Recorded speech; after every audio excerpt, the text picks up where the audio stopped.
Hello, everyone. This is another race in the No Logic Tournament 2022.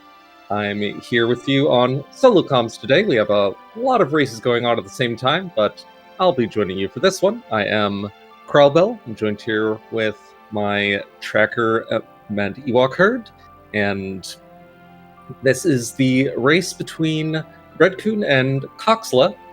Bread-Kun is one race up in this series, so Coxla is fighting to stay in the series, and because this is a race in the lower bracket, Coxla will need to win this race in order to continue in this tournament, and we should be getting this started in just a moment once the tracker finishes gatekeeping. The runners are ready to go, so they'll be ready to get started. Again, this is a race in the in the No Logic tournament. That means this is the format that is easiest for the ALTTPR.com website to generate, but most difficult for the runners to actually execute. Any item can be in any location with no guarantees. There is a possibly 1 in a billion, trillion, 1 in a very, very large number chance that we could have an unwinnable race today. However, we've made one minor change to the item pool to make that quite a bit less likely. We have added an additional fire rod and ice rod to the item pool, and that just makes it less likely that our runners will run into a circumstance where they're required to kill Trinex to complete their goal, but Trinex has one of the rods necessary to kill him. That would make it unwinnable if there was only one, but with 2 in the pool, that's much, much less likely for those to be inaccessible. And we're off, and both runners finding the Moon Pearl right away. It can be anywhere, so of course it can just be right there. So that's certainly an interesting find, opens things up, makes things more convenient. But there are a lot of items that are required in other modes, but just nice convenience items in No Logic, and the Moon Pearl, surprisingly, is one of them. So here we have some divergence. Bread-Kun going for one of the slightly higher difficulty openers, and showing one of the potential failures of that opener. Was attempting to do a swim EG into the back of Sanctuary to get there without gloves, but just ended it maybe a frame or two too early, and ended up stuck instead. So chose to abandon that plan and head in the same direction that Coxla headed in. Meanwhile, Coxla doing a different swim EG or swim exploration glitch or Tam Swam or any of the different names for it. Gets into Ice Rod Cave just for a little money. Probably link that up with Waterfall check and Zora Ledge check. Meanwhile, Bread-Kun doing a funny auto-walk thing to get the item on Hylia Island.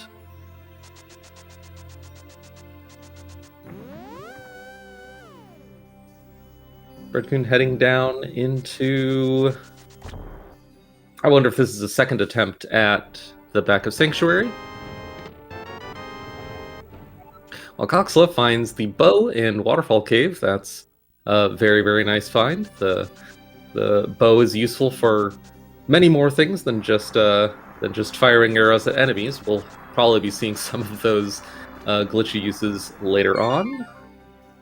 Just a heart on Zora Ledge, not really worth going out of your way for. A little bit of safety, but also making death warps a little bit slower. So Bread-Kun succeeded in the swim EG to the back of Sanctuary in his second attempt. Let's see what he's rewarded with. Not very much. Just the map of Pod for his efforts.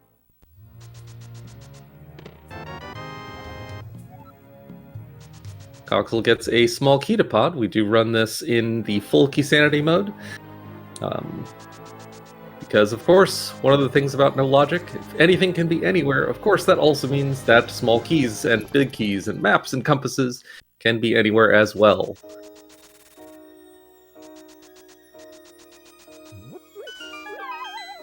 Bread-Kun will likely be following in Coxla's footsteps here, doing a swimmy G to Ice Rod Cave, and then Waterfall and Zora Ledge.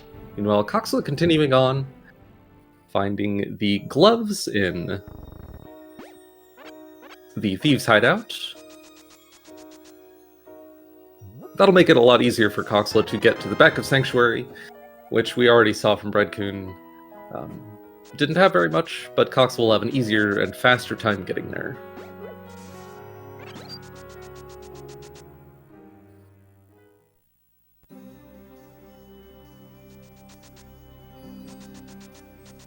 Coxla giving us a lumberjack check. You almost never see runners actually get the lumberjack item, but the knowledge of what item is there can really help prevent you from spending a lot of time chasing that item later in the game. If you know it's gonna be hard for both you and your opponent to actually get, that can save you a lot of hunting later on, especially if it's something really nice but optional, like the hookshot or cane. Coxla doing a lumberjack DMA, or Death Mountain Ascent, heading up into Tower of Hera for the cane. And with that bow, nice way to hit switches and actually get it.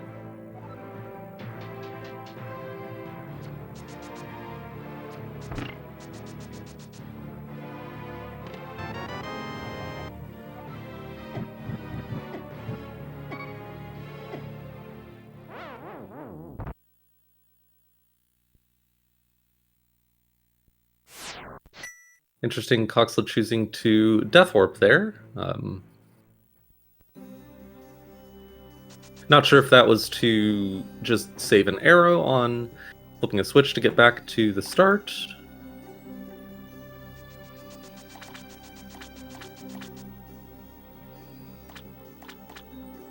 Coxla heading over to East Death Mountain.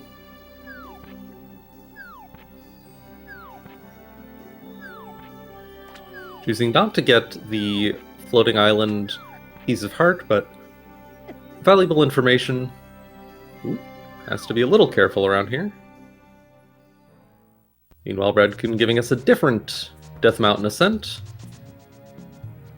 Bread-Kun's in the dark, so not immediately obvious where he is right now, but he is actually in the Old Man Rescue Cave in the dark. That's what that little clip-in screen wrap was about.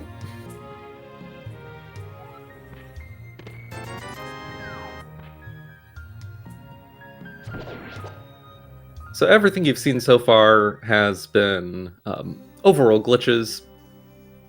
The kind of lowest or least involved method of glitch racing.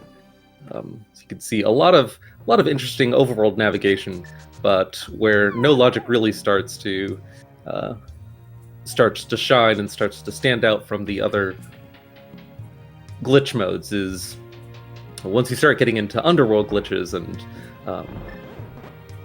that's when things really start getting crazy in this mode. Ooh, Coxla has to be... this is... oh my gosh. Is he going to be able to survive this? This is a little terrific. Oh my goodness. He does manage to survive that. That was... oh. Some very skilled buffering on Cox's side there. Wow. Meanwhile, Bread-Kun rescues the old man and heads down to Graveyard Ledge. Falls down here, but because his camera was broken, gets into the Houlihan Cave.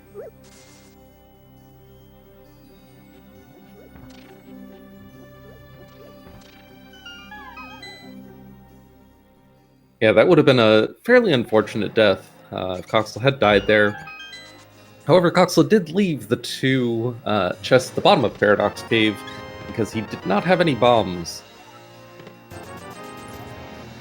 So he might return to those later, or he might not. Meanwhile, Bread-Kun giving us our first South Shore check. Does have enough money for Zora at this point, but Zora is a very uncommon check for runners in this tournament because you'll often need to spend thousands of rupees on potions for various YBAs.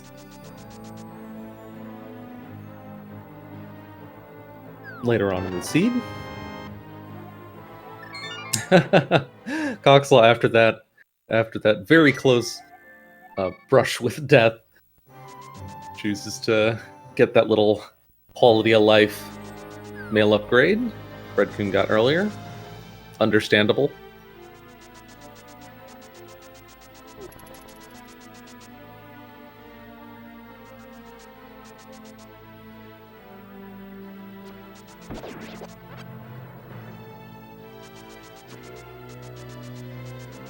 Bread-Kun heads over to Mini Boulder Cave, continuing the South Shore checks. Because Bread-Kun has extra bombs here, he does have the option to do a bomb juke to King's Tomb, which is a pretty common route. You'll probably see him attempt that. Yep, this is that setup. Meanwhile, Coxla finds a sword in Sahasrola's closet. Very nice find.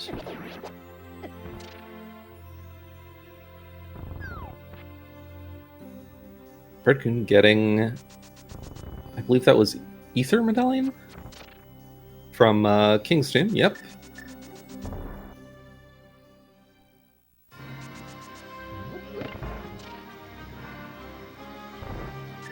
And Coxla choosing not to do what is fairly common play in this circumstance. He did have the option of doing a Samaria door juke to pick up the big key chest in Easter. However, with no big key, with no big key and no bombs, he actually wouldn't have had a way to Death Warp after that. So that explains why Coxla didn't choose that particular route.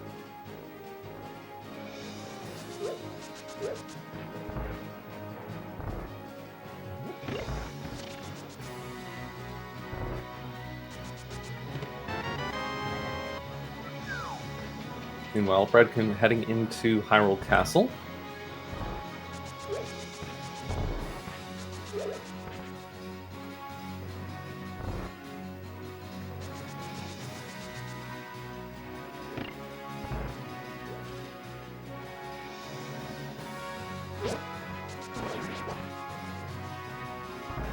Yeah, the seed really has not been friendly with regards to bomb chests or enemy drops for Coxla yet. I don't think he's had a single bomb yet.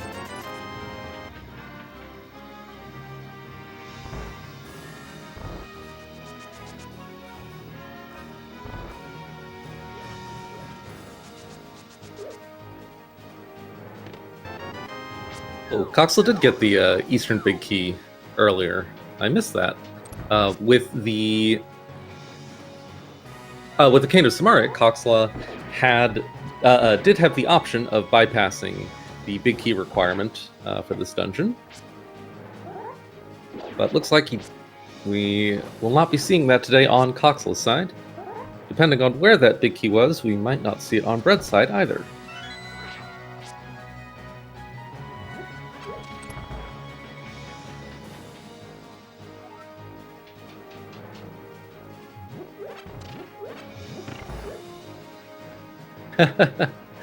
Bread-Kun doing the freezing the guard and using it to quickly kill the other guard. However, that leaves him without a good way to Death Warp and pick up the Dark Cross item. So Bread-Kun choosing to save and quit instead of grabbing that item.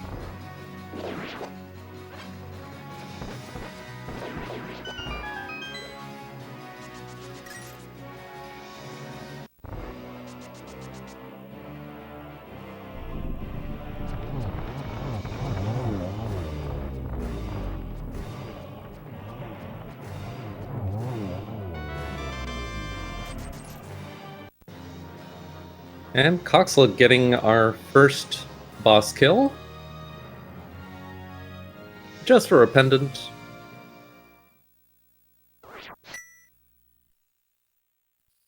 Now let's see if Coxla heads back in to get the one chest that he left in this dungeon. Looks like he's doing that.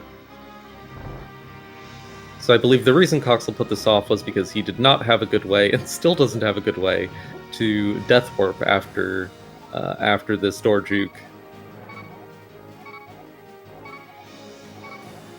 So if he executes this correctly, he will be picking up the Eastern Big Key chest, the 6th chest here, and then likely doing a save and quit after that.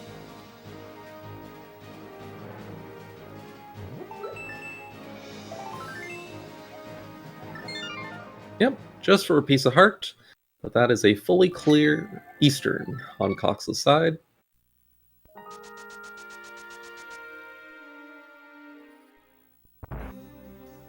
Bread-Kun getting the flippers in Blind's hut. Coxla heading in this direction. Nope, I was about to say this is likely Coxla following in Bread-Kun's footsteps. However, because Coxla didn't rescue the old man, he does need to do a second Death Mountain ascent to get back to Death Mountain, and this is the same DMA that we saw from Bread-Kun earlier. It's not every day you see 2 different DMAs from the same runner.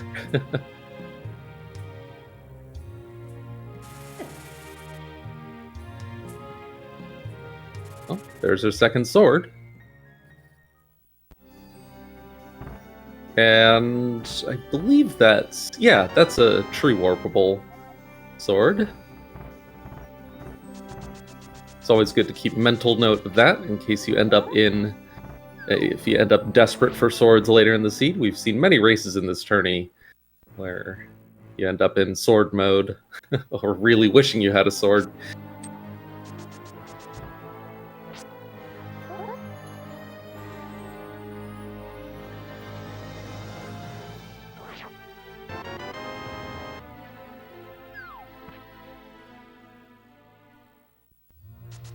Getting the shovel and just giving us a couple pixels of that. I believe that was a red rupee. Coxla, well, if Coxla had bombs, he would have had the option to continue into pod at that point. Let's see, how long? We are 16 minutes in the race. How long will it be until Coxla gets his first bomb?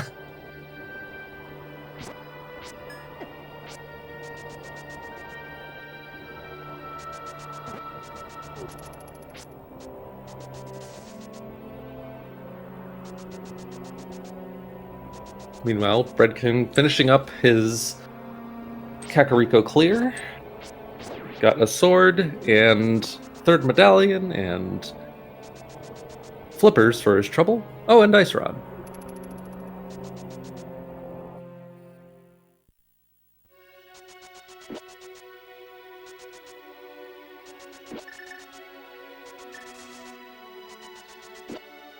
Coxla heading right into Skull Woods after a quick DMA. Oh, thanks to our tracker correcting me, that Ice Rod was in South Shore, not in Kakariko. But either way, Coxla isn't likely to put those off for very long.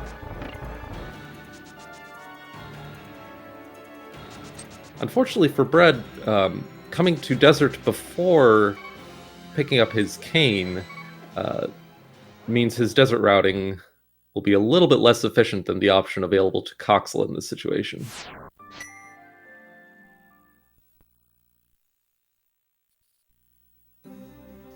I didn't see if that was an intentional death or not, however, because Coxla doesn't have the mirror, taking a death there did put him in fake Dark World, which means unless he finds the mirror here, this will be the end of his Dark World journey once he leaves this map. Although that does give him a convenient way to link this up with Kakariko Village checks. Once he exits south from here, he'll be in the Light World. And on Bread-Kun's side, we have a setup for a quadrant glitch. We have switched over to Bread-Kun's audio. Bread-Kun is using the Legend of Zelda Remade MSU pack, or custom soundtrack swap. And the music we were hearing earlier on Coxla's side was the Valkyria Chronicles MSU pack. Bread-Kun getting, I believe that was a bomb pack, and didn't see what was in the other chest. That quadrant glitch, of course, is to bypass the small key requirement. But that's all that Bread-Kun can do there, because he does not have the cane that would have allowed him to link that up with the Thieves' Town attic. We'll likely be seeing that from Coxla in a few minutes.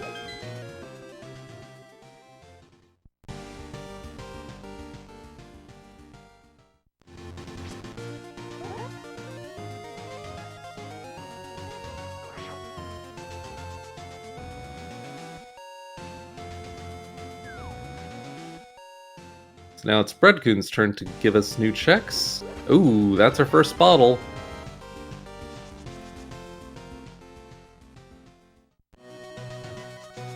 That bottle gives Bread-Kun the ability to YBA, or use Hara's Bottle Adventure, allowing us to corrupt both overworld and underworld door transitions, or screen transitions in general. This one comes with a red potion, the most versatile potion, or most versatile bottle contents that you could find in there. And actually, that theoretically gives Bread-Kun the option of heading right back into Desert Palace and linking that up with some things in Thieves' Town. But Bread-Kun deciding instead to head into Hyrule Castle, or head back in the direction of Hyrule Castle. We saw him head here earlier, where he picked up his Hyrule Castle Big Key, and he'll now be heading into Thieves' Town using that red potion. Ooh, attempted a very fast setup. A little bit more difficult with the Fighter Sword. That's 2 failures, but fortunately, the way that Bread-Kun has been failing this YBA was the way that doesn't waste the potion, so he gets it on his 3rd attempt and is now in Thieves' Town in Cave State, so he has 255 small keys to work with, and he has his Hyrule Castle Big Key, which is one of the 4 big keys that acts as a ubiquitous big key in Cave State, allowing him to open those big key doors to rescue the maiden and continue on to do more in this dungeon.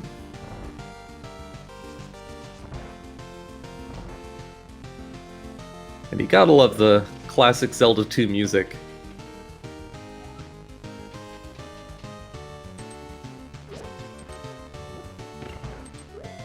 It's my personal favorite way to experience Zelda 2, is listening to its music while playing a different game.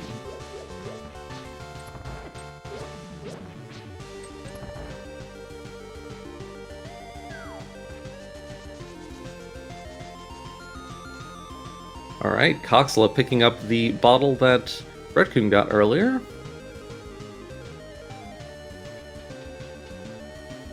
So Coxla now has 2 of the most powerful glitch items at his disposal, that red cane and that bottle.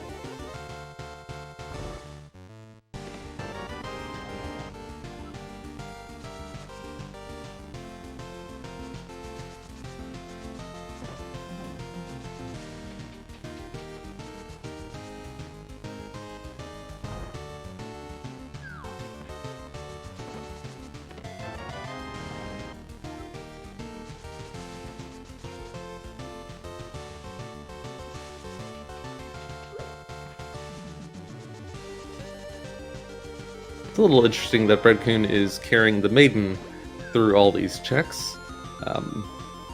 It was likely unintentional, actually bringing the maiden along with him for this route. Exiting the dungeon will get rid of the maiden. But Bread-Kun is now in Village of Outcasts in fake Dark World state. So he...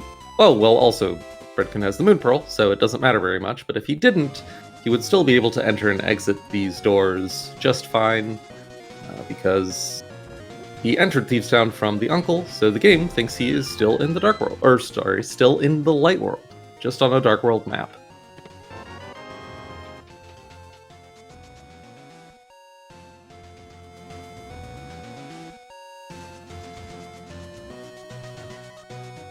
Alright, Coxla, meanwhile, pulled off that bomb clip to the desert ledge on his second attempt. That one's a little finicky, it can be sub-pixel sensitive, depending on the setup that you use.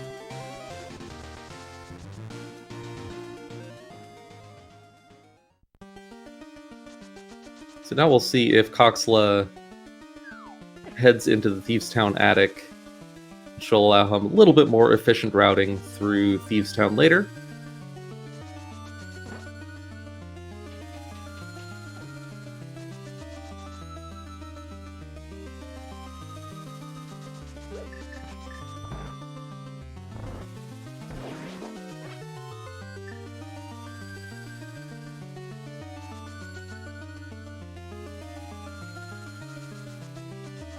Hopefully Coxla's internet comes back in time to see.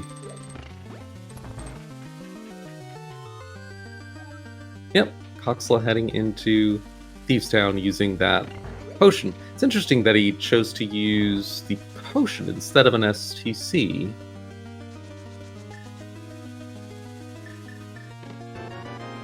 I may have missed it earlier. I wonder if Coxla potentially opened up the compass chest on the right side, which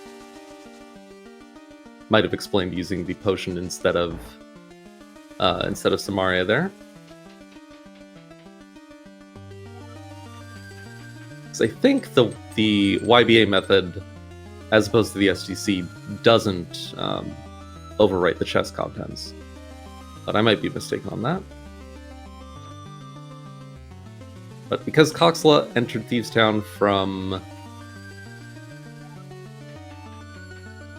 desert instead of from the uncle, like we saw from Bread-Kun earlier, he's just opening the attic and heading back into desert, and he'll be able to route Thieves Town much more smoothly later. Be able to avoid this second round trip to the Maiden's Cell that we're seeing from Bread-Kun right now.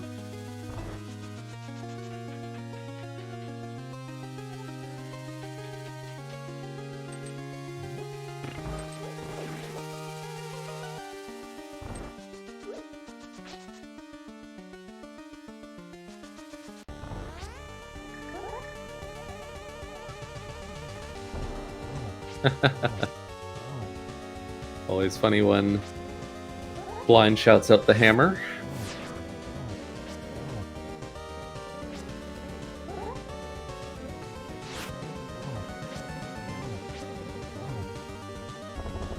Nice blind script from Bread-Kun's side.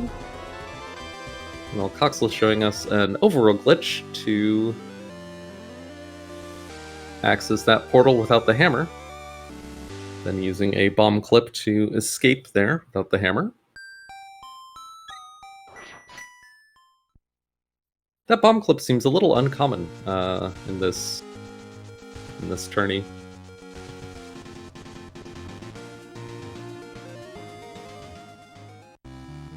I guess it's not every day that you get your Moon Pearl so early.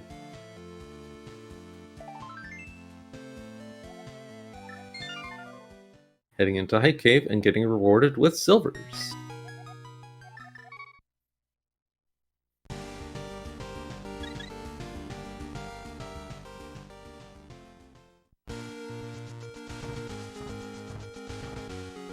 getting pendant crystal information from Coxla. Thieves Town and Desert are 2 red crystals.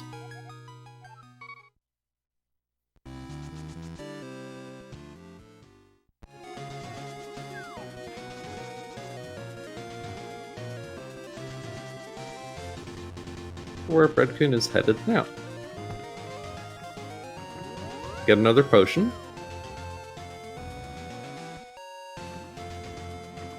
Where would he take that potion? It's interesting that neither runner has been to Pod yet.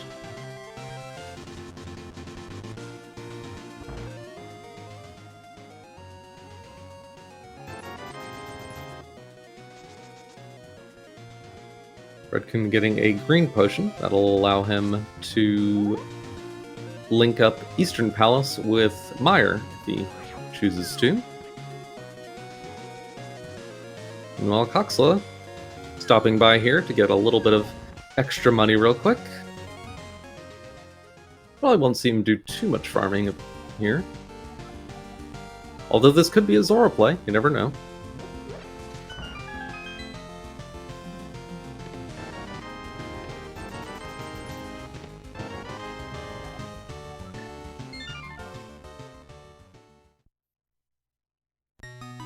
I'm trying to remember where the Cane of Samaria was for Coxla. It's interesting that wherever it was that Bread-Kun's dodged it. Oh, that's right, it was in Hera. Bread-Kun's probably headed into Hera right now, I would imagine.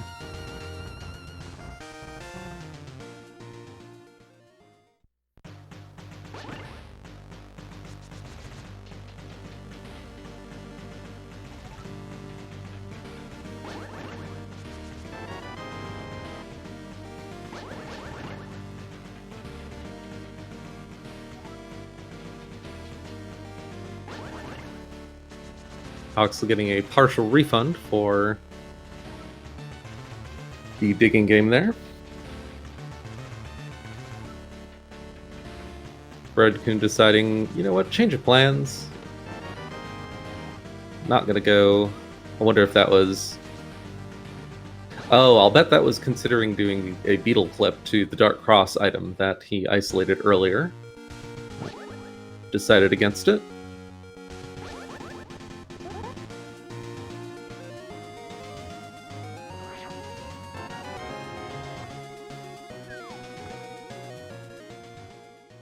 Alright, eyes on Coxla's screen here, giving us a Meyer Medallion check, and it's Ether. That Bread-Kun got earlier. Trying to remember where. I believe that was King's Tomb. So I think Coxla hasn't done the South Shore checks yet. Right, if he had done that, he would have had his Ice Rod. So Coxla will have the option of conveniently routing in King's Tomb with South Shore, like we saw from Bread-Kun earlier, assuming he knows and can execute that bomb or Samaria juke. But if he doesn't, then there are other slightly less convenient paths to King's Tomb available to him.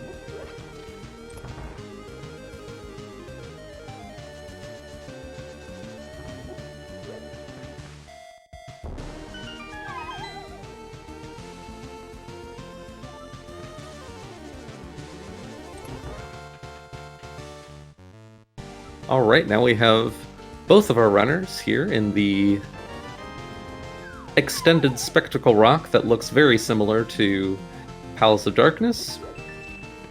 Entering Pod by clipping here from Spectacle Rock allows them to use those 255 free keys and their Cave State Big Key to just very easily open up everything in Pod while they're here.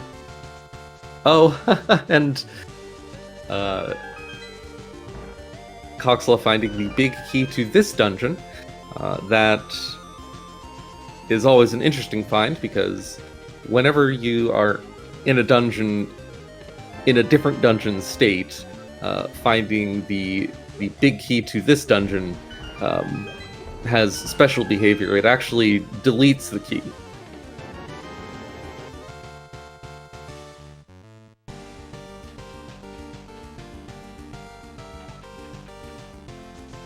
So now, most likely, neither runner will ever possess the Palace of Darkness big key. But that very likely won't matter at all.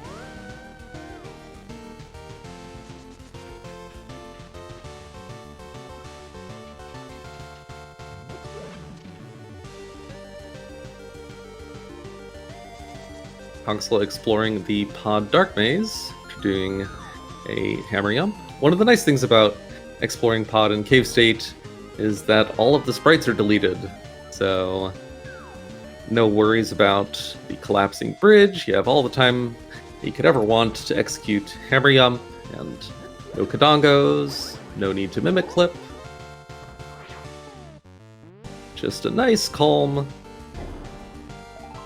clearing of the very peaceful dungeon, and hoping that you got a Cave State theme that you enjoy listening to for a long time.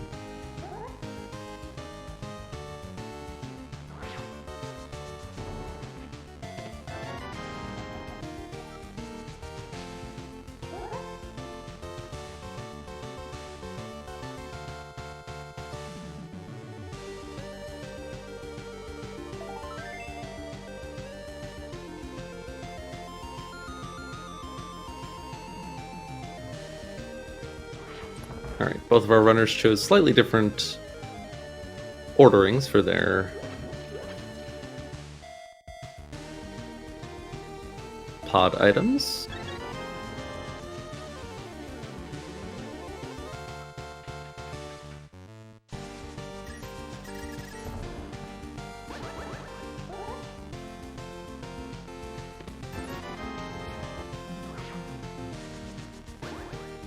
Looks like Coxla was thinking about it, was thinking about walking to the Mimic chests.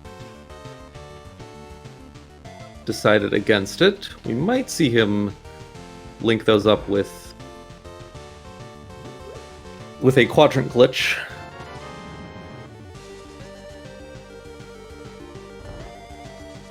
But right now, Coxla is setting up a statue drag to Helmosaur.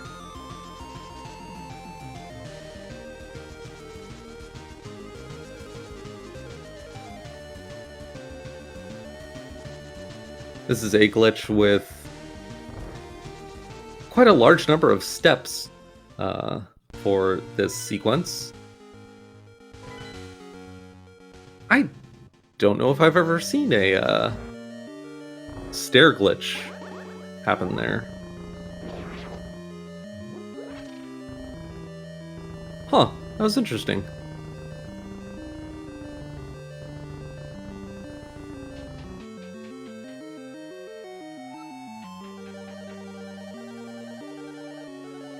Both runners exiting and re-entering the dungeon changed the dungeon state from cave state to actual pod state, so they will be able to kill Helmosaur and collect the pod prize.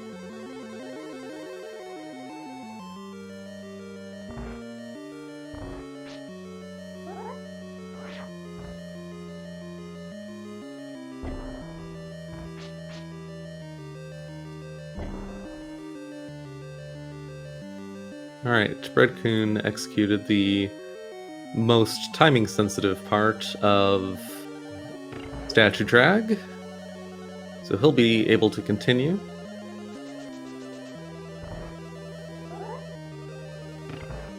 Let's see if Coxla got it. He did. Alright, and Bread-Kun executed the remaining steps correctly, so he is now in the Helmosaur room.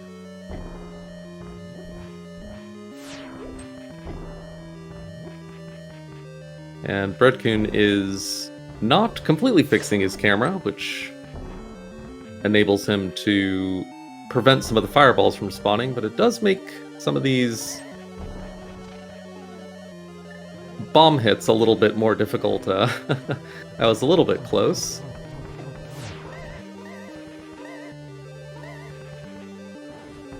And Bread-Kun has not picked up his silvers from Hype Cave yet. So, took a little bit more time on the Helmosaur kill, but managed to pull it off. And both of them getting their Helmosaur kills with 1 bomb remaining. Cutting it a little close.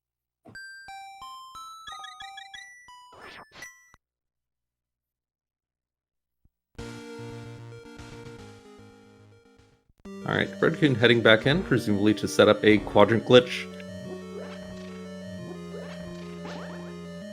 to Hookshot Cave, and Coxla heading in there as well. Bread-Kun has to do a frame-perfect tink off of the turtles here.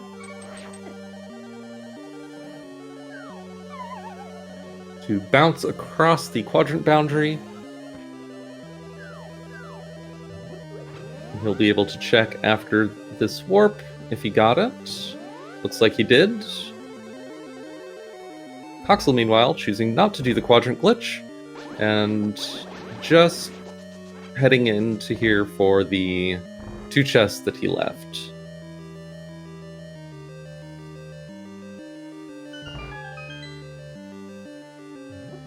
Bread-Kun, even though he has the bow, takes advantage of the fact that that quadrant glitch broke his camera to get the potionless camera unlock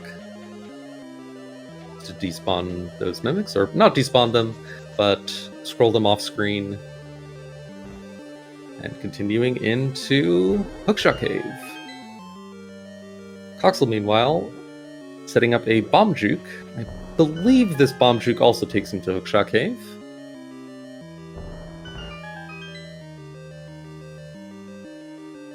See if he can pull it off. Because Bread-Kun used a quadrant glitch to get here instead of the normal method, his sprites are desynced, so he has no concern about running into the Baris. I believe this pause is to switch over to a more hovering friendly controller on Bread-Kun's side.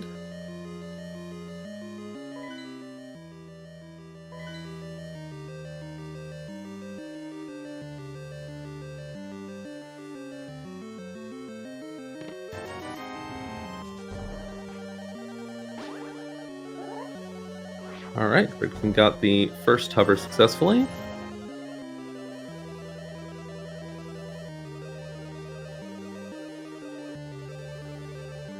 Don't be alarmed by the lack of boots dust on Bread-Kun's side. That is another side effect of the broken camera. Just gets some money and a red boomerang for his trouble.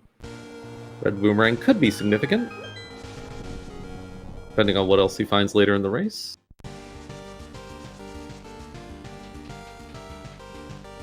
Meanwhile, Coxla choosing to exit and re-enter Hookshot Cave normally. I can't remember if that's required because of using the bomb juke to get here instead of the quadrant glitch. Now we see Coxla attempting to hover Hookshot Cave as well. Because this is no logic mode, you'll see many no-logic runners go through the trouble of learning to hover, because your hookshot could be anywhere, including in any of these 3 chests.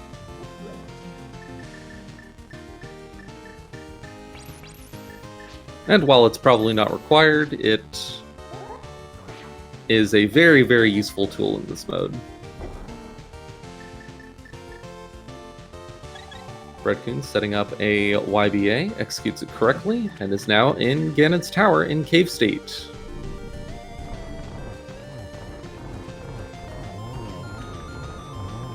So it's potentially interesting that Bread-Kun chose to kind of end this leg of his journey in GT instead of in Turtle Rock. We'll see what Coxla chooses to do. Not sure what his bottle contents are, but that may inform that decision. There's the challenge for our tracker here, is after killing the water Armos, those 3 chests are invisible.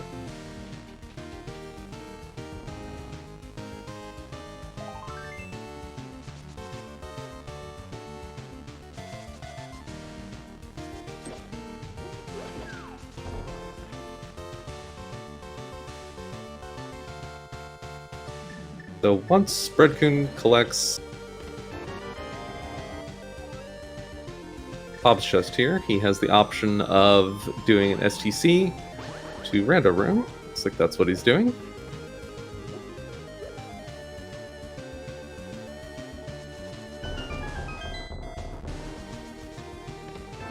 And Coxla remembering those two chests that he isolated on Easteth Mountain. Took advantage of the fake Dark World state to easily get back to Easteth Mountain there.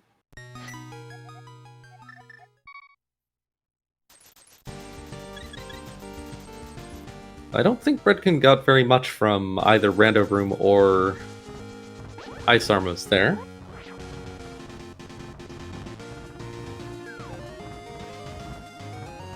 So we'll see where Bread-Kun and Coxla head next. I think they have similar inventories and dungeon completions. Bread-Kun is ahead on half of a Thieves' Down clear. That will be very fast for Coxla once he does attempt it.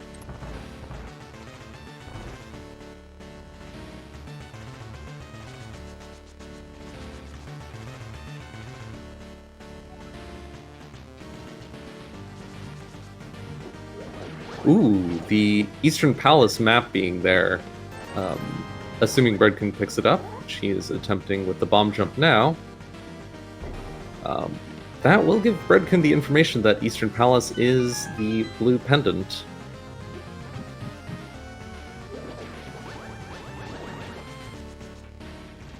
And because we know from Coxla's side that Armos doesn't have anything, that will be a nice little time save, or that information will be a nice little time save on Bread-Kun's side, assuming he doesn't get desperate enough to try picking up the Armos item later on. But it's pretty uncommon to see runners reach that level of desperation in this format, especially with early Bottle and Cane.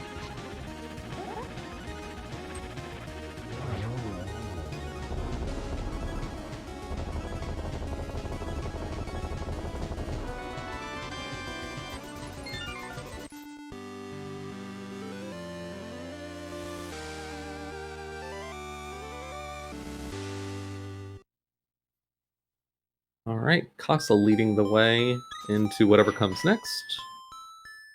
I imagine this is probably water walking to more potions. Oh, no, he has flippers. Swimming to more potions.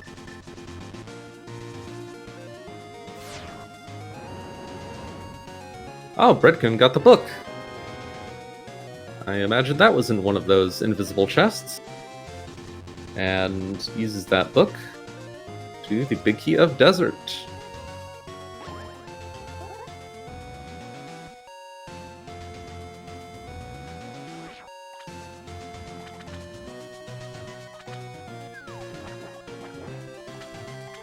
Ooh, coming a little bit dangerously close to the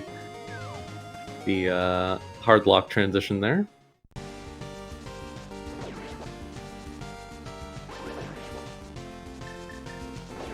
Here we have our runners retracing each other's steps for a moment. Bread-Kun probably linking this up to Paradox Cave. Coxla burning a little bit more magic than necessary, but you need to have some magic used in order for a YBA to work.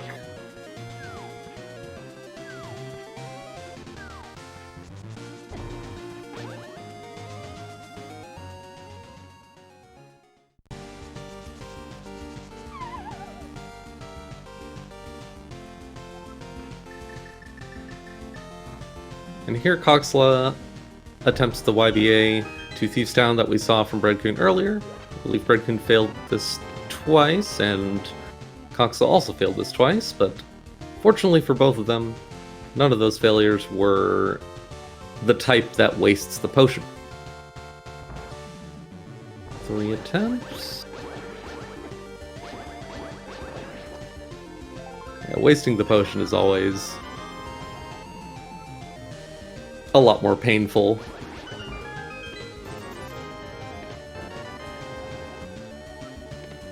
But Coxla managed to pull it off, and will now have a much faster time through Thieves Town, because he does not need to go to the attic.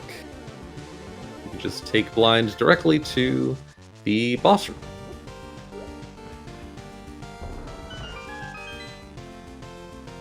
Bread-Kun heading into the seldomly used Paradox Cave shop to pick up a potion and some bombs.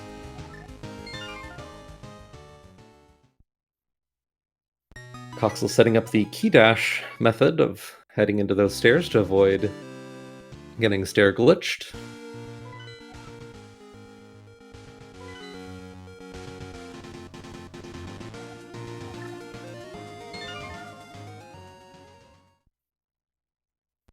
Ooh. Coxla failed the... Oh, that could actually be a little bit costly. Coxla failed the LSD blind that he was attempting by opening up the menu as the fight activates, so he will be trapped in here once the boss fight is over.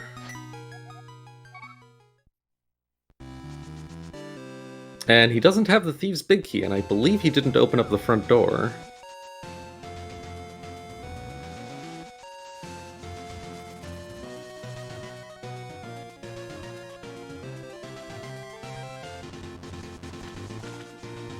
So he'll probably have to make another trip there later on. A little bit of a time loss.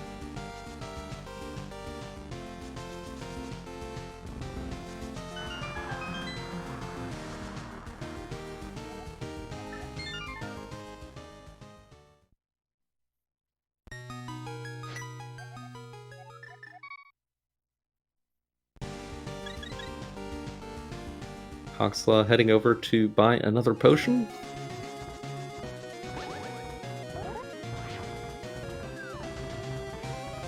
And not sure what Bread-Kun is heading towards now. I suspect this is setting up some more Dark World Overworld stuff on Bread-Kun's side.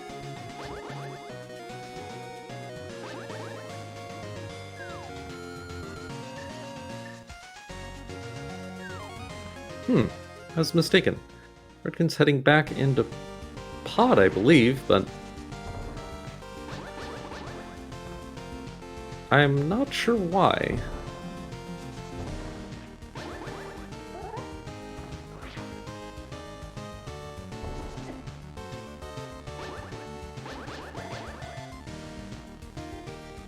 Alright, meanwhile, Coxla back in the Dark World.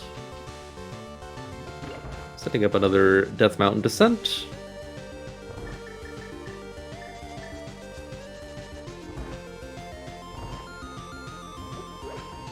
Alright, Bread-Kun taking out his red potion. I wonder if this is a YBA to Hera.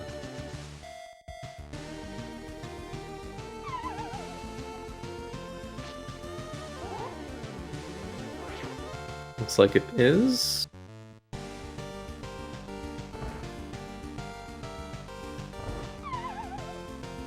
This will allow Bread-Kun to open up the front of Swamp.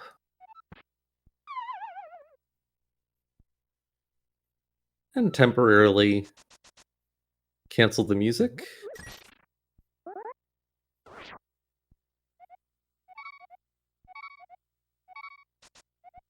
Bread-Kun doing a dash citrus clip setup to get to Water Levers 1 in Swamp.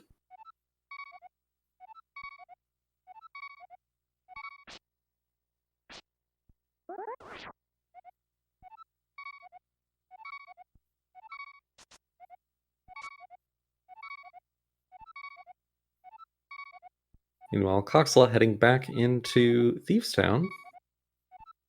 Don't know if Coxla picked up the Thieves Town Big Key anywhere.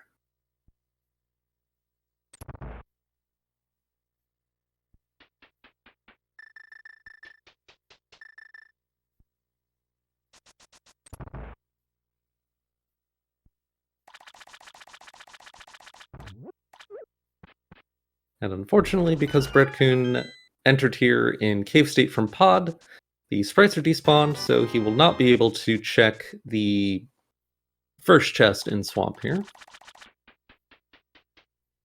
But he will be able to open up the door and walk out into the fake Dark World and then Light World if he chooses.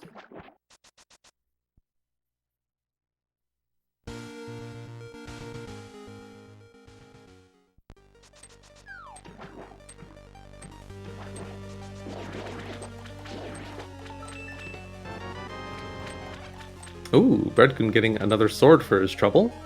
Nice prize. But because he did not have the hammer in order to flood Water Levers 1 and continue after the flooding,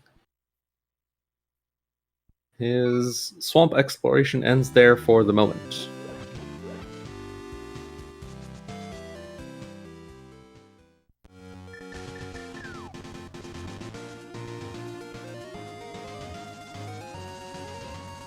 Coxla doing a screen transition to change from fake Dark World to real Light World and back.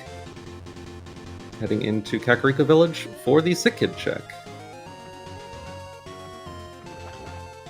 Our tracker, Mad Ewok Herd, asking if Coxla got the Thieves Town Crystal. I believe Coxla did not because Coxla killed Blind in Cave State and did not open the front door, so needs to make another trip there to retrieve the crystal later.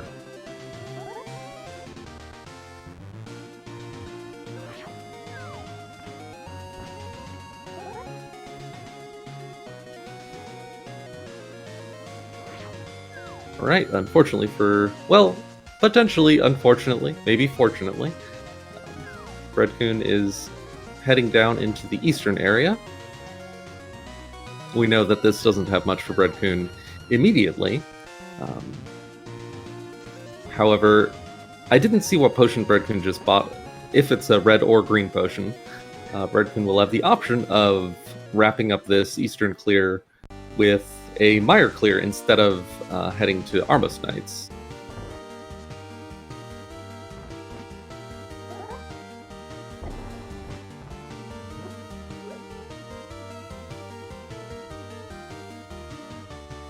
Very quick bomb juke on Bread-Kun's side gets him to the big key chest. And because he has the big key, he can now set up a death warp.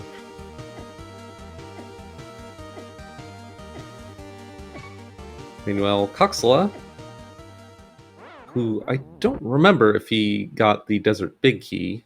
I don't think he... well, I know Bread-Kun got it.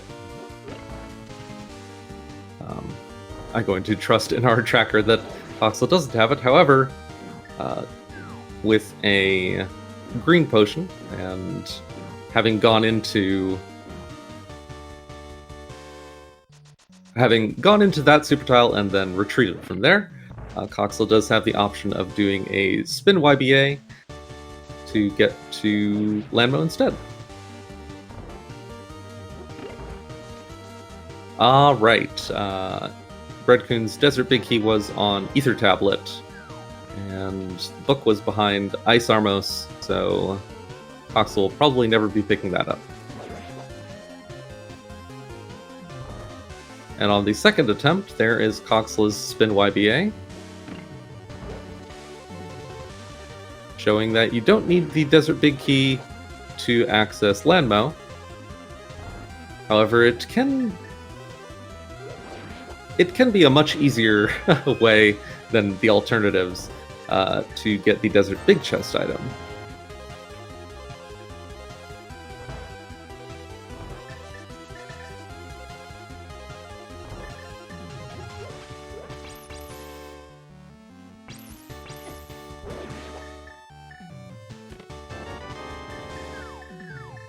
Bread-Kun spending some magic here, signaling that he is likely about to attempt a YBA to Mire instead of continuing to Armos.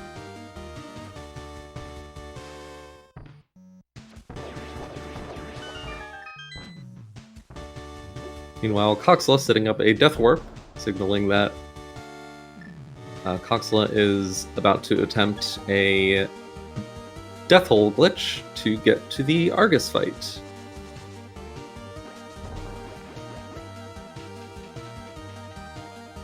Because Coxla has red mail, he has to get down to a quarter heart for a bomb blast to kill him. Pulling up the first STC, or Samaria Transition Corruption, part of the death hole glitch. Remembering to open his map so he doesn't get a black screen after the next step.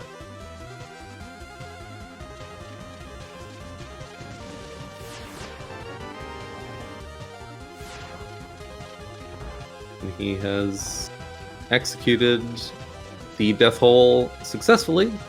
Now is in the Argus fight.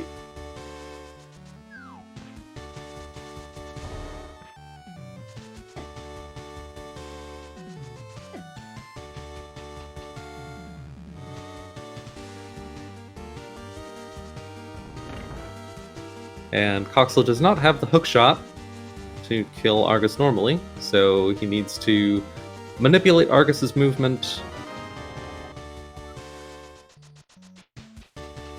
to get him off screen.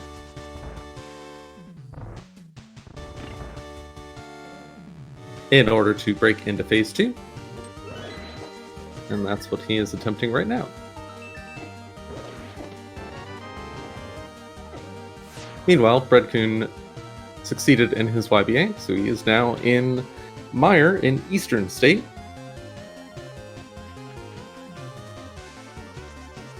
And Coxla successfully getting past Argus Phase 1. Hitting Argus with silvers when he still has all his puffs can be very challenging, but Coxla pulled it off with little trouble, and that is Coxla's Argus kill. However, it looks like Bread-Kun has the knowledge that Swamp is a pendant, so it would not be surprising to see Bread-Kun skip that as well.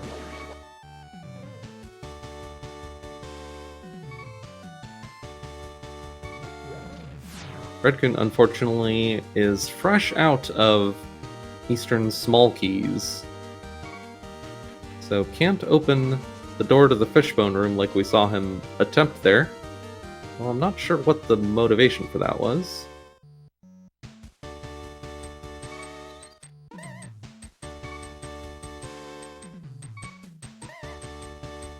wonder if Bread-Kun is just concerned about life here?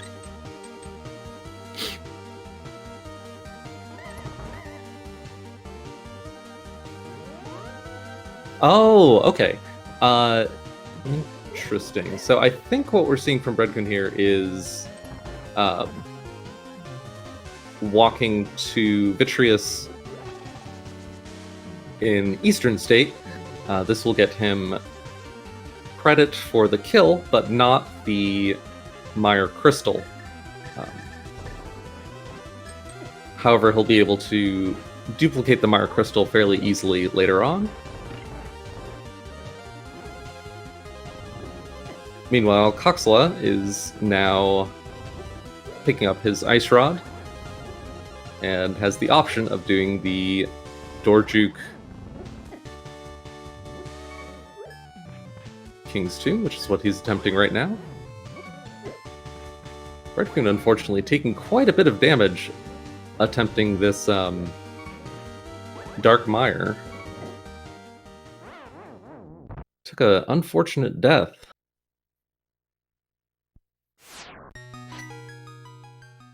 That's pretty costly. He now does not have a potion to easily get back to Mire. We know that he has the Mire Medallion, so it's not too big a deal. However, without the Mire Big Key, his easiest way to Vitreous at the moment is still that getting there the way we saw him attempt.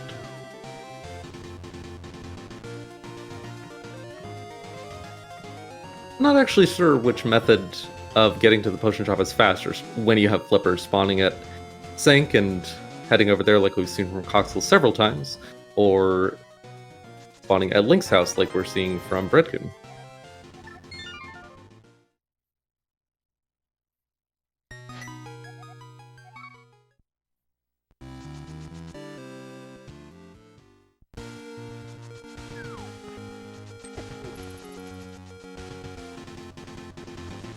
Coxla getting a quick bomb refill.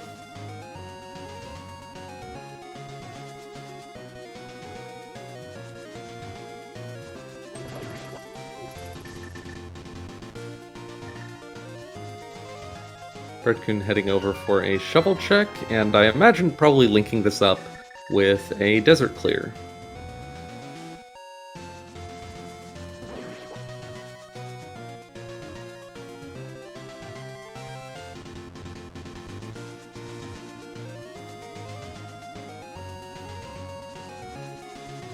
Coxla giving us our second bomb clip out of the swamp portal.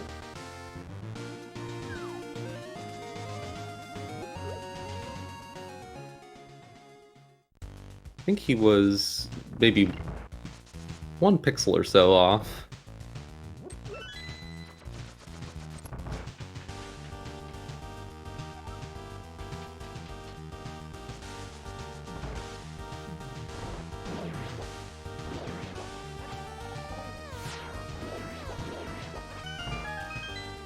Bread-Kun getting the magic refill there, possibly signaling that he is not going to attempt the spin YBA to Landmo. Oh, nope, he is. Okay. With the big key... Oh, Bread-Kun doesn't have a fire source. Okay, so this is his only way to Landmo right now.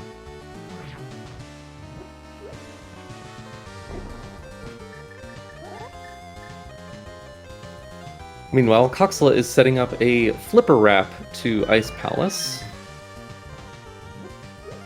Because Coxla only has 1 bottle and lacks the hammer, this is his only way to get an Ice Palace clear at the moment. Taking care not to accidentally pick up a invisible bush.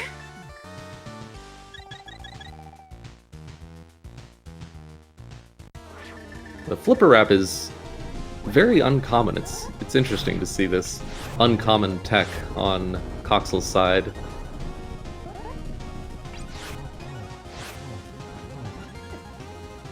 But executed it successfully. Meanwhile, Bread-Kun needing a little bit more time for the Landmo kill than Coxla did, because he still hasn't been to Hype Cave for those silver arrows.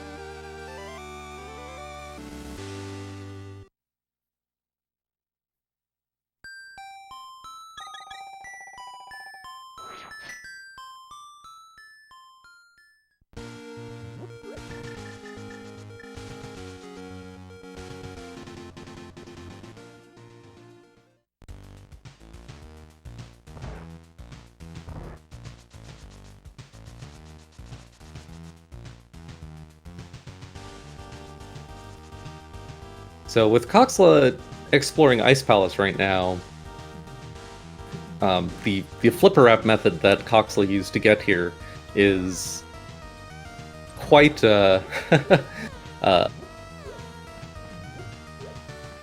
would say not frequently practiced by runners in this format. So that bottle that Coxla was rewarded with for this clear may take Bread-Kun quite some time to actually get to.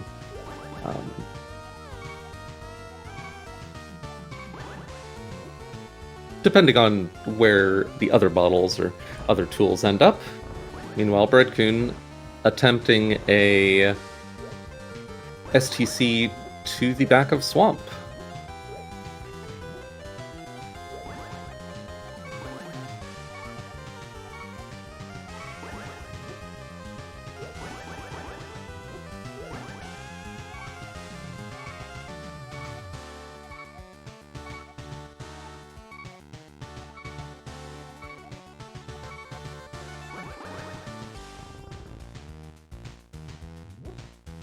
I don't think that was correct on Bread-Kun's side. Oh, maybe it was. No. Oh, yes it was. Okay.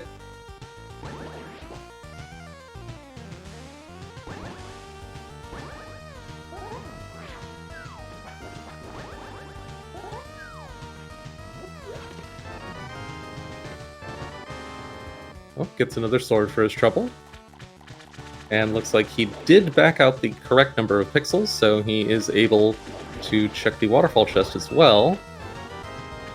For the lamp! Oh my gosh, that is a nice grand prize. I didn't know you weren't able to continue to Argus from there.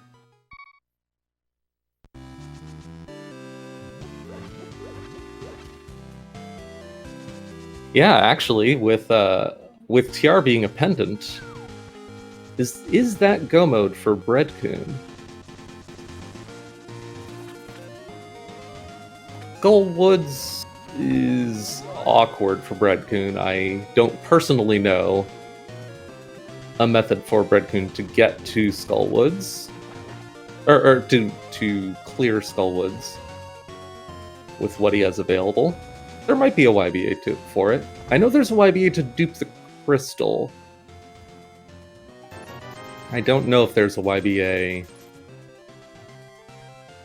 for the rest. However, Bread-Kun getting that blue potion, there's not much else that Bread-Kun could do with that blue potion that I'm aware of, at least, aside from what we see Coxla attempting right now.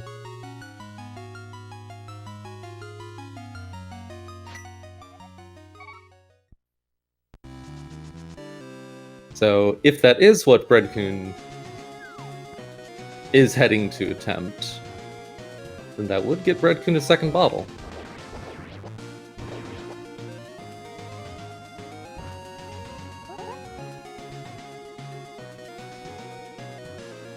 Question is, this is somewhat obscure overworld glitches tech.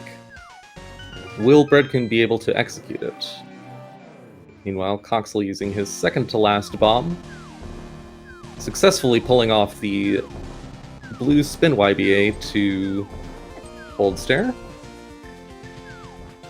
This is a Master Sword Cold Stare fight, so this is, even though he does have red mail, this is not a free fight by any means. Got a whole bunch of damage right up front. I believe this is 2-hit kill? So, little tense. While Bread-Kun attempting that bomb clip, showing that, yeah, this is not frequently practiced tech.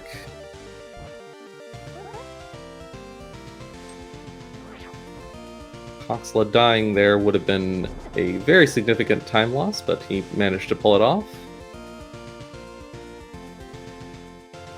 On Bread-Kun's side, this is probably... Oh, no! I'm not sure what went wrong there. He was on the right pixel, but then he snapped out of the wall. I believe if he had just dashed there, it would have been fine.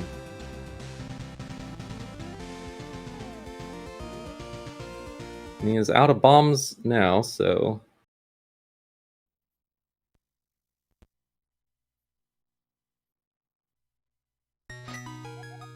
If he had succeeded at that, though, he would have still been in trouble, because you really, really want the bombs to get the bomb snap set up for the spin YBA we saw from Coxla. But Coxla gets a crystal and a potion for his trouble.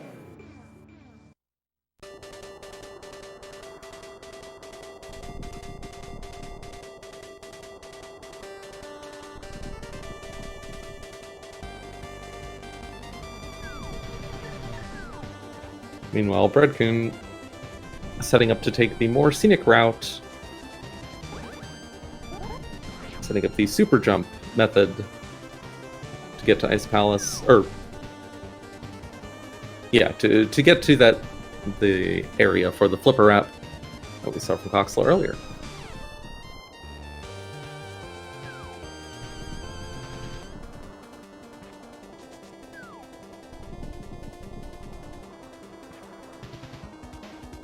So jumping from all the way at the top of the map to all the way at the bottom of the map.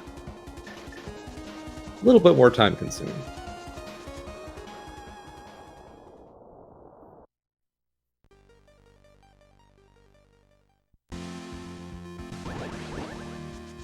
Coxla attempting to set up a water walk there can be a little finicky.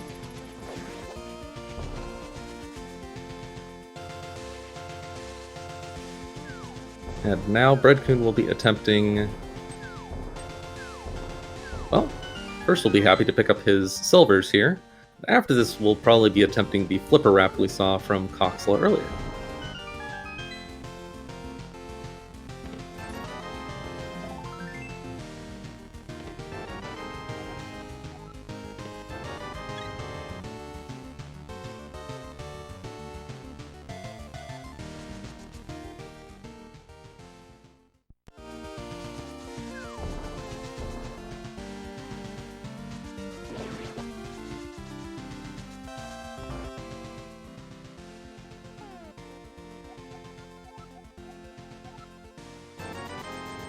Oh, Bread-Kun stopping into the big bomb shop to pick up the overpriced normal bombs.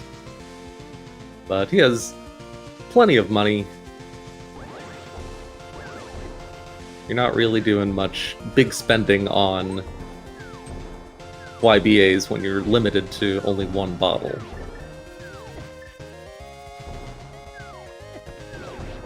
Oh my gosh, that bomber playing good defense. But Coxla did manage to pick up the Thieves Town Big Key at some point, so is now able to finish off Thieves Town.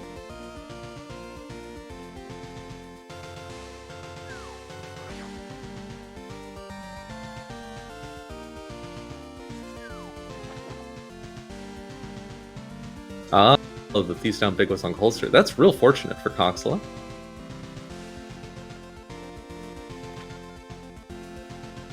This is probably Bread-Kun taking care to look up a guide for this very seldomly useful flipper wrap in this format.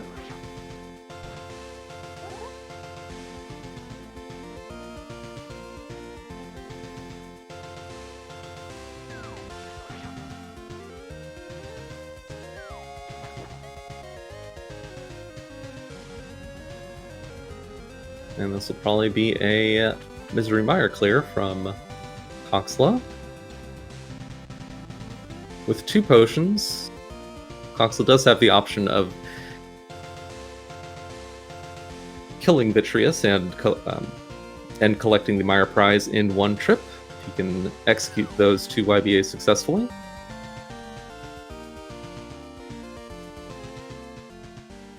Meanwhile, Bread-Kun did execute the flipper wrap to Ice Palace successfully.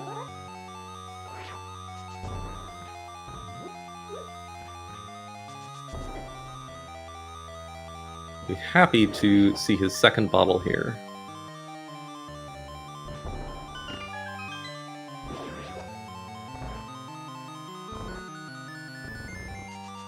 Now, I know it was very recent, but I've already forgotten. Where was the lamp for Bread-Kun? Because that is a very significant... Ah, yes, the lamp was in Waterfall Room. That is very inconvenient. A very inconvenient location for Coxla.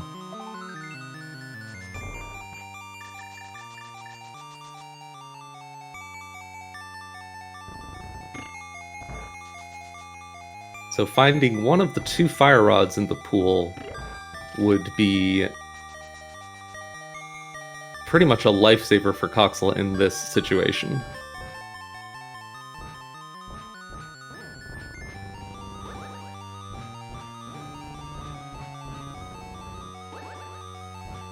Unfortunately, with no fire source, Coxla cannot enter, or can't do much on the left side. Could YBA to the top of GT, although, yeah, without a fire source, wouldn't be able to do anything up there.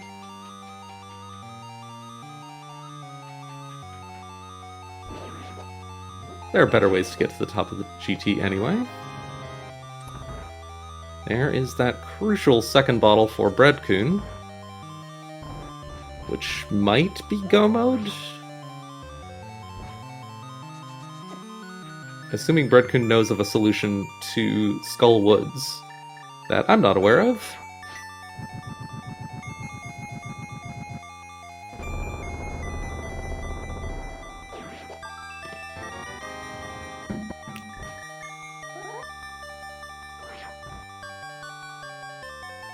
Bread-Kun setting up to show us the iced tea chest, which I'm not sure if we saw from Coxla.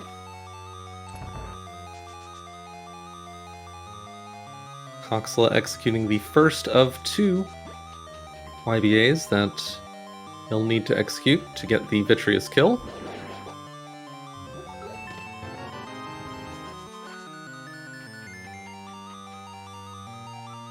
We'll now need to do a spin green YBA. And executed that successfully.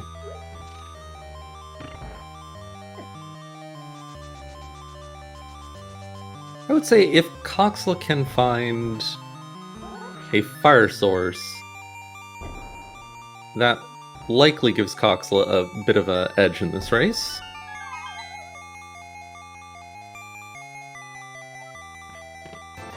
Having succeeded on the Vitreous kill where Bread attempted and failed earlier.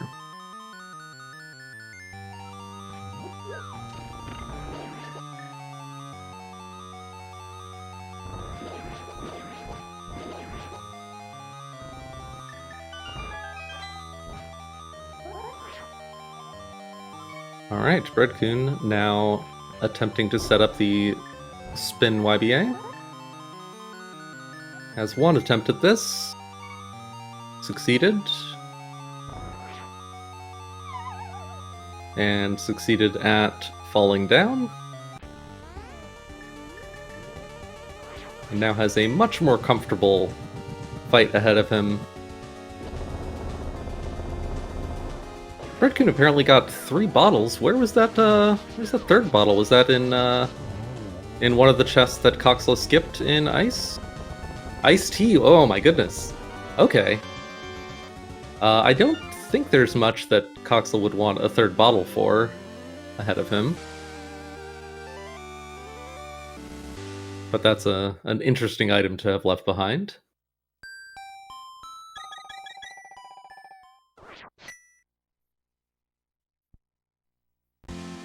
So now Bread-Kun needs to finish off Meyer. Coxla is 1 crystal ahead. But Bread-Kun has that fire source.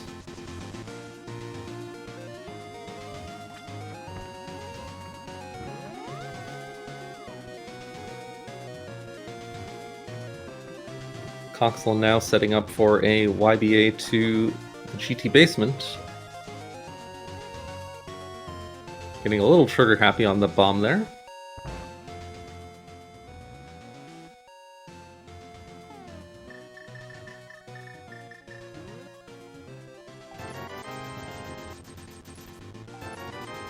Bread-Kun having already done GT basement. This gives Bread-Kun some time to catch up.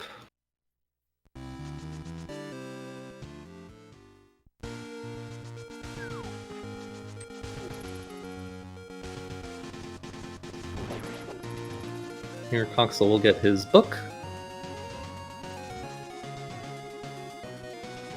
And we'll see what else Coxla decides to do in GT while he's here.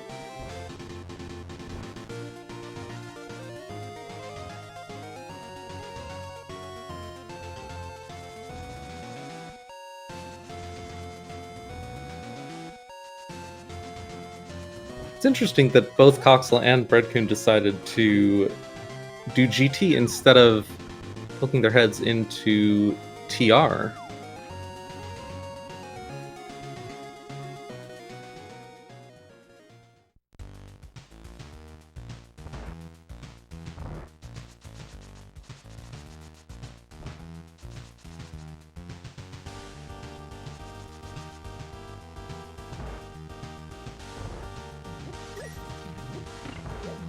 Bread-Kun getting that big chest that we will probably not be seeing from Coxla.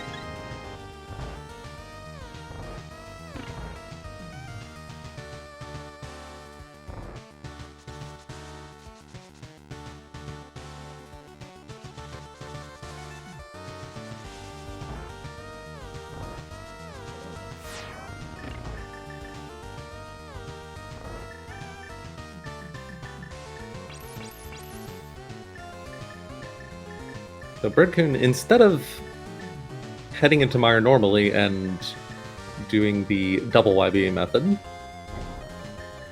to clear Mire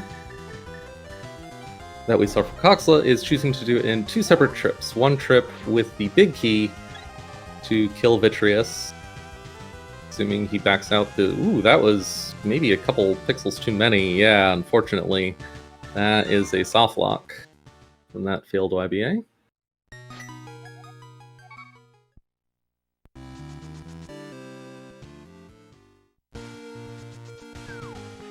Once you've backed out too many pixels on that YBA, there's no fixing it, unfortunately.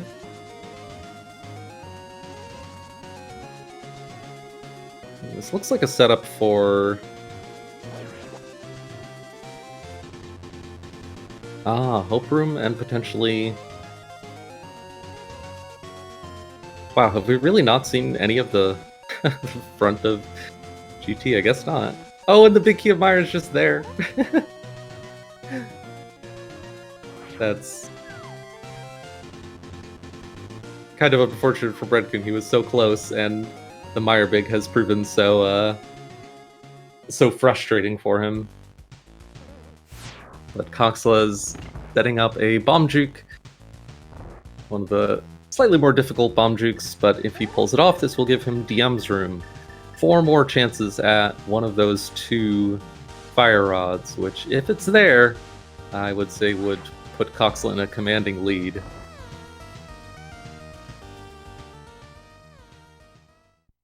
Bread-Kun failing his first attempt at the YBA to Mire. Coxla setting up the invisible bomb jump. Unfortunately, these chests are invisible, so we won't know immediately. No, he checks his menu, and none of them were the fire rod.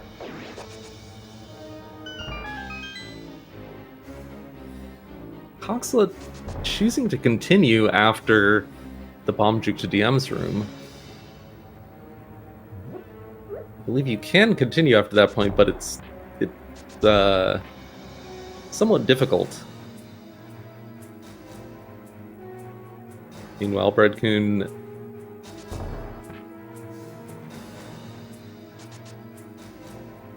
on his third attempt, getting to beginning to head over to Vitreous.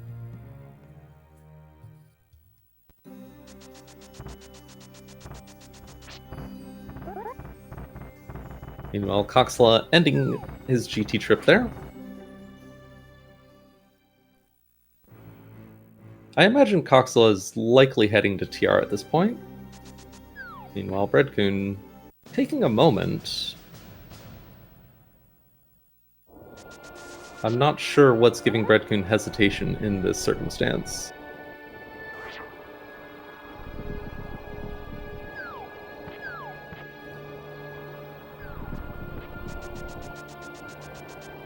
I wonder if there's any caveats to killing Vitreous after YBAing here. There aren't any that I'm aware of.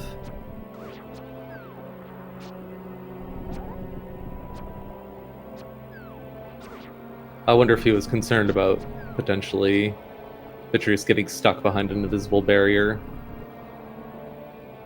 which can sometimes happen if you YBA there from Castle Tower. Alright, there's Bread-Kun's Vitreous kill, however, he still needs to dupe the Mire Crystal. It's interesting that Bread-Kun still does not have Mire medallion information, although he has all 3 medallions, so can't possibly matter. And there really aren't that many unexplored locations in the world left for one of those 2 fire rods to end up.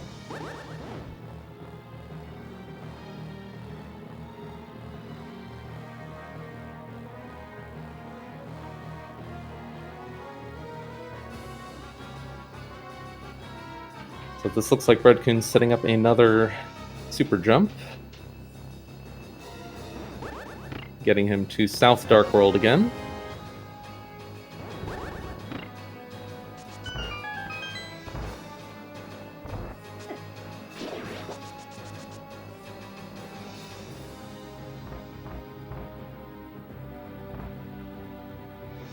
It's a really tense moment in this race, because we are rapidly running out of locations that those fire rods can end up that would keep Coxla in the lead. Or put Coxla in the lead, depending on how you look at it.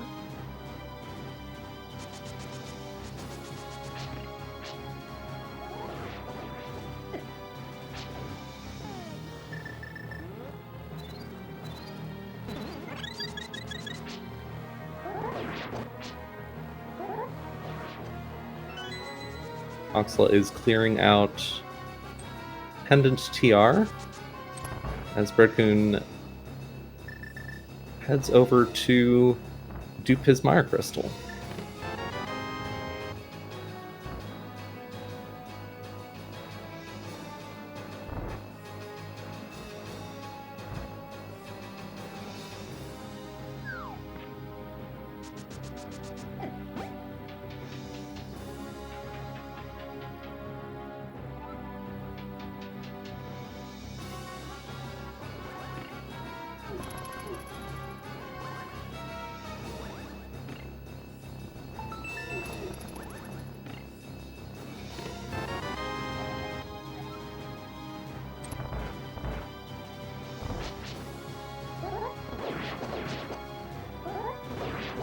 And Coxla will be able to check the roller room chests with a Summary Transition Corruption.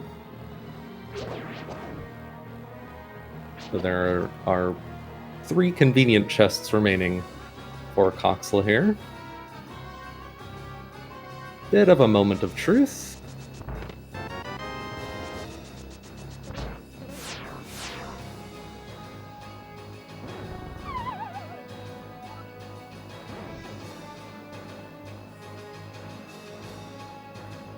Depending on the contents of Coxla's bottles, he may have the option, although not conveniently,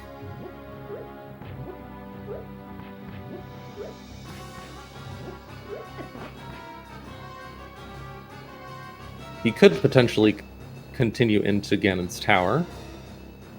Alright, one of the Firelock chests that Coxla left behind was the flute. There's the mirror.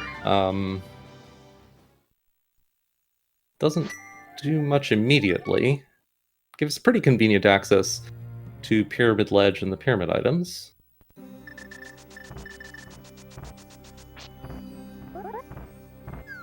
And that's probably what we're seeing Coxla set up right now. Although, yeah, if he was attempting to set up Mirror Offset Portal, he would not have corrected his camera.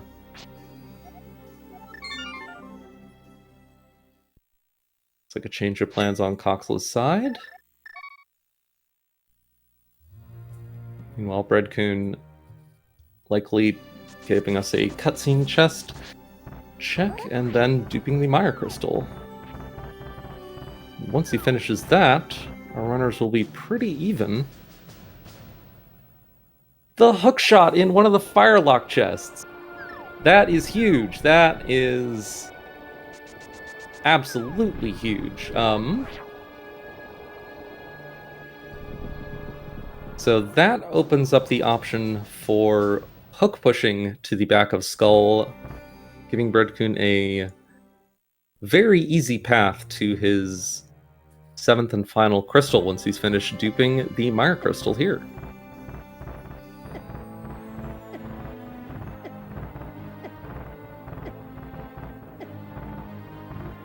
Yeah, I think the fire rod in the Pyramid Fairy chest, in one of the 3 chests that we're about to see Coxla check, would be kind of the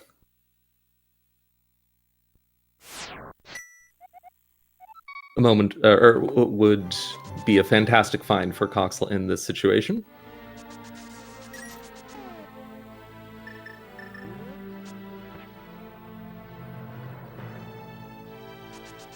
And now our runners are even on Pendant Crystal, or on both of our runners are at 6 crystals.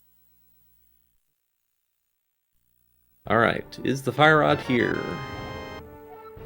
Not there, not there. Is it on Pyramid Ledge?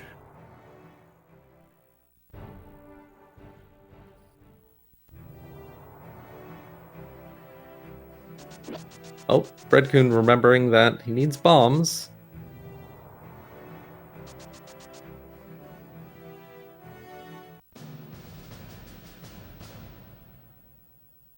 Coxla giving us a Agate Tower check.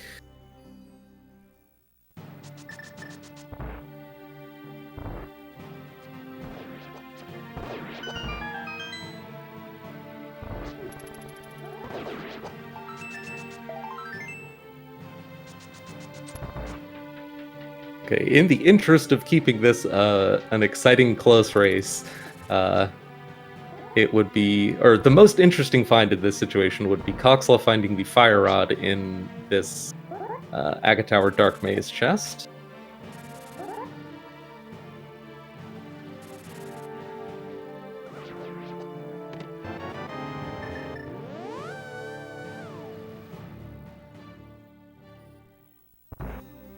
I don't know why, but I looked away for a second, so I didn't see what Coxla found there. The fact that he's not heading directly to Skull makes me think that probably wasn't the fire rod. And that means Bread has a fairly significant lead at this point, because we know Bread-Kun has already checked these chests, so they will not contain that fire rod. It could be in Dark Cross. I believe we haven't seen Dark Cross from either runner.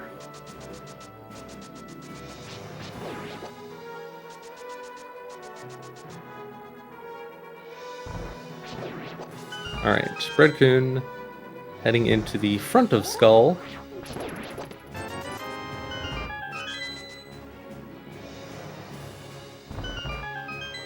Then setting his index. Setting a stuck hook.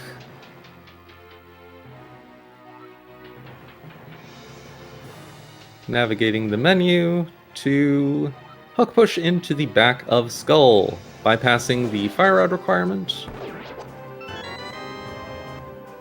And putting Bread-Kun just an easy bomb jump away from his 7th crystal.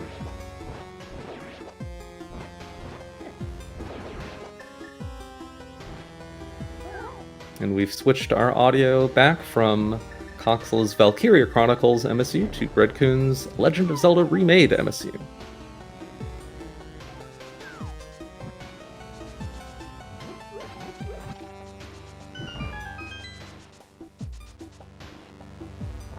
Bread-Kun executing the bomb jump.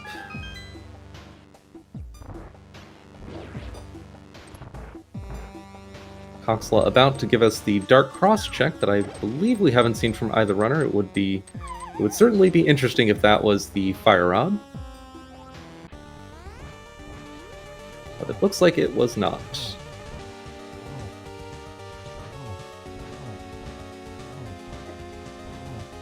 Yeah, Bread-Kun coming dangerously close to a Wallmaster grab there. That would have been painful, because that would have taken him back to the front of Skull instead of the back. forcing him to do the hook push again. There's our second ice rod. That's a rod, but not the fire rod.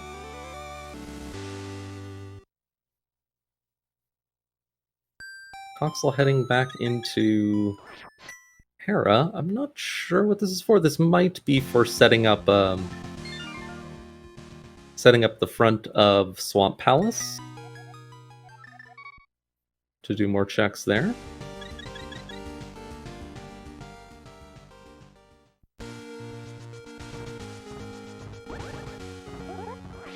The mirror makes that a lot more convenient.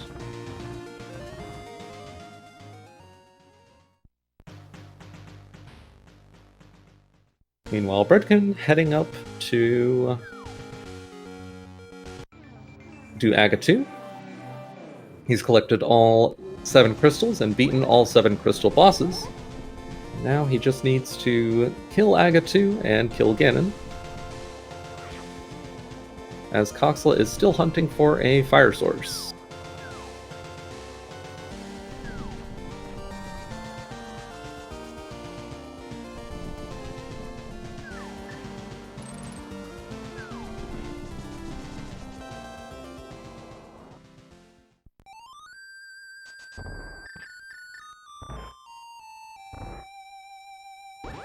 If you're not familiar with No Logic races, you may be wondering why Bread-Kun is in Pendant Turtle Rock, when all he has left is an Aga 2 clear. And that is because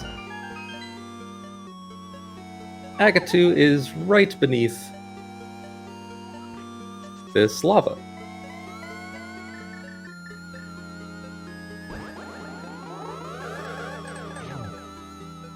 Yeah, who doesn't love a lava sauna on a warm summer day?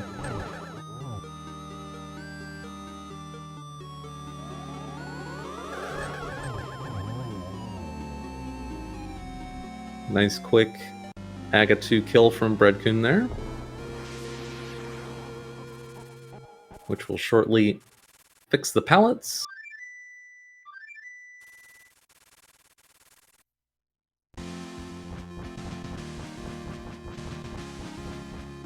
And put Bread-Kun into a Butter Silver's Ganon fight with 12 hearts red mail.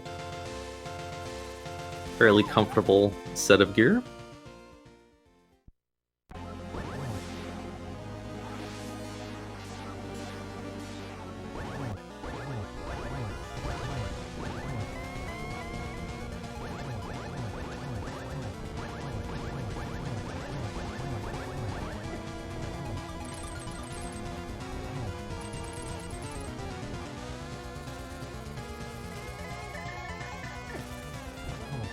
Alright, let's see what's in...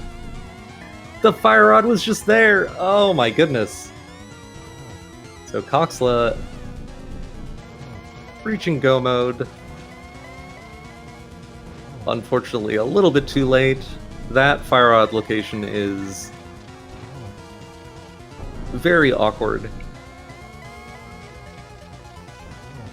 to get to, especially with Pendant Swamp.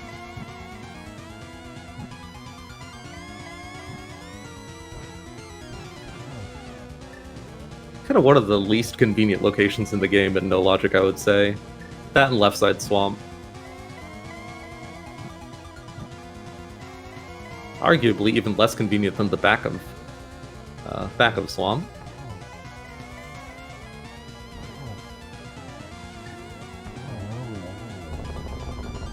Coxla heading to his 7th crystal right as Bread-Kun finishes his Ganon kill, and assuming he gets across this bridge. And there it is. Get your GGs in chat for Bread-Kun, who will continue on in the lower bracket, giving him 2 wins in this series of 3.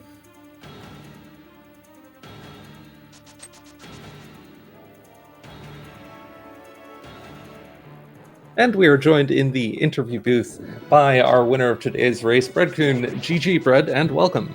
Hello, GGs. Hello. Fire rod.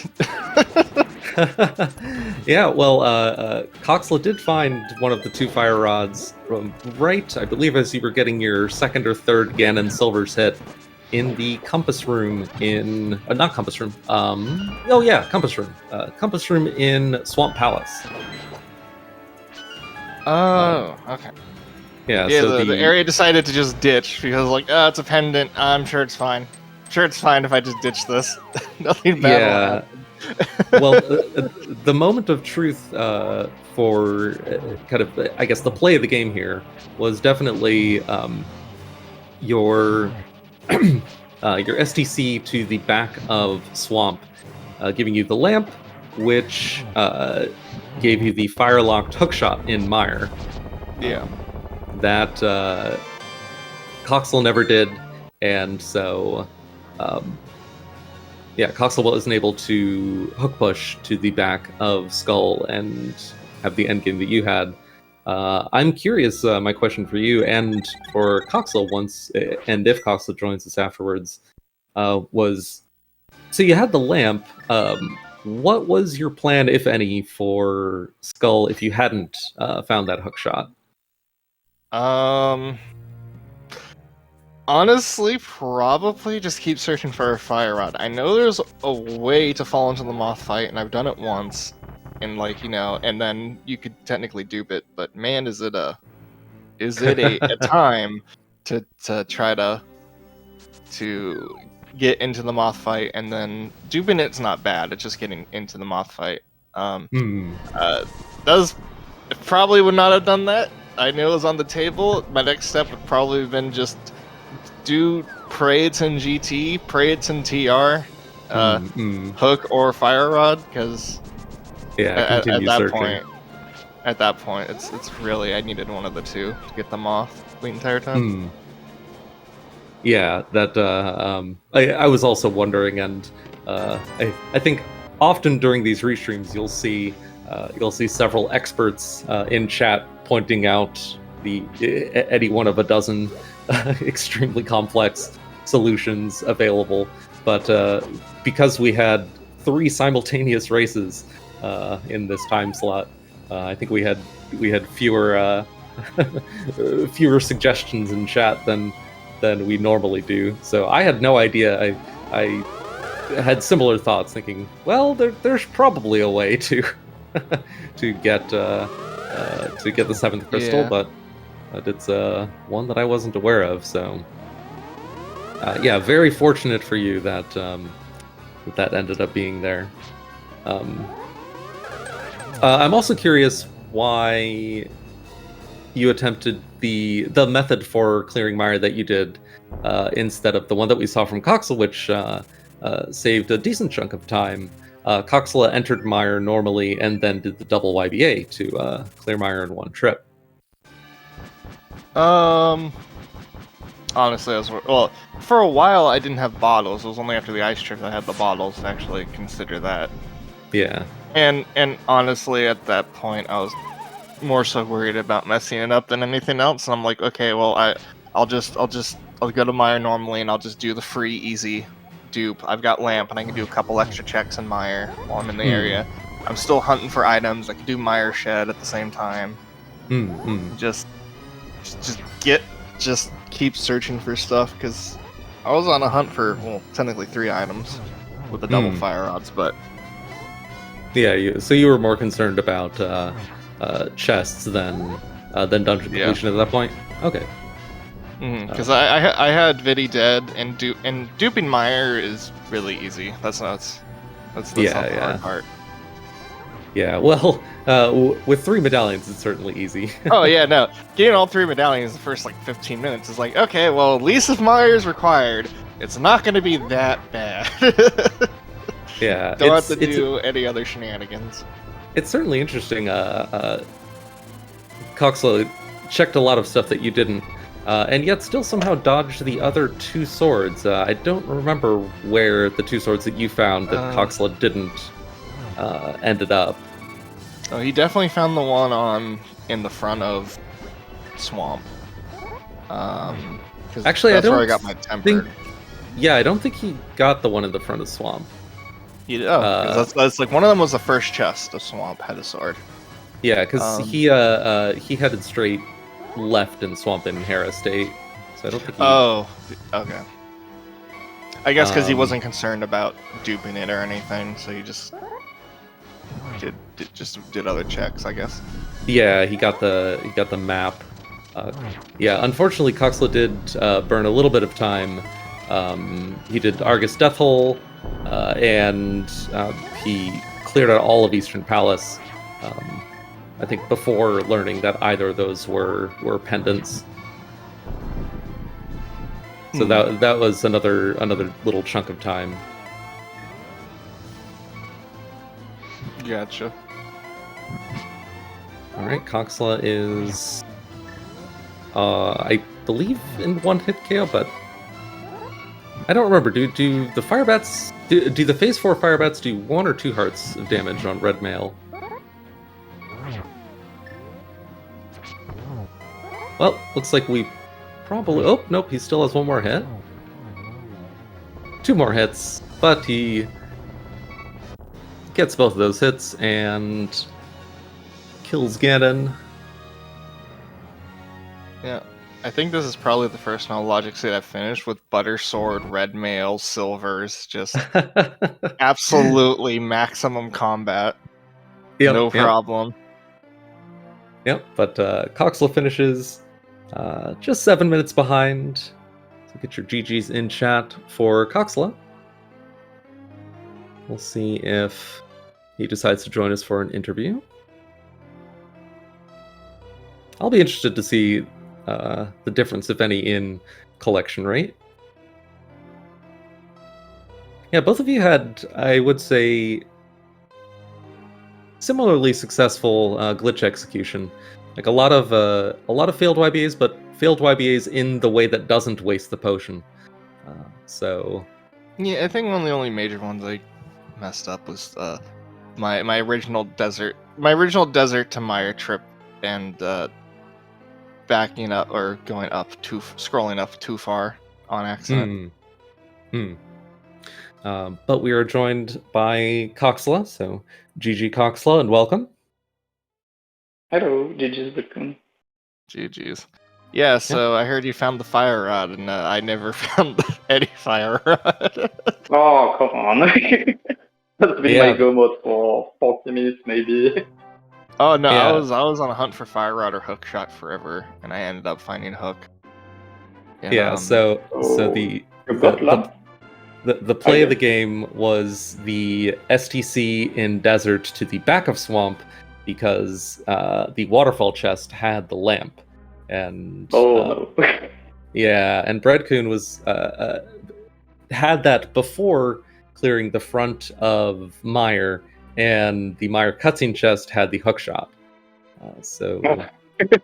That gave Bread-Kun the go mode that he needed to hook push to the back of Skull.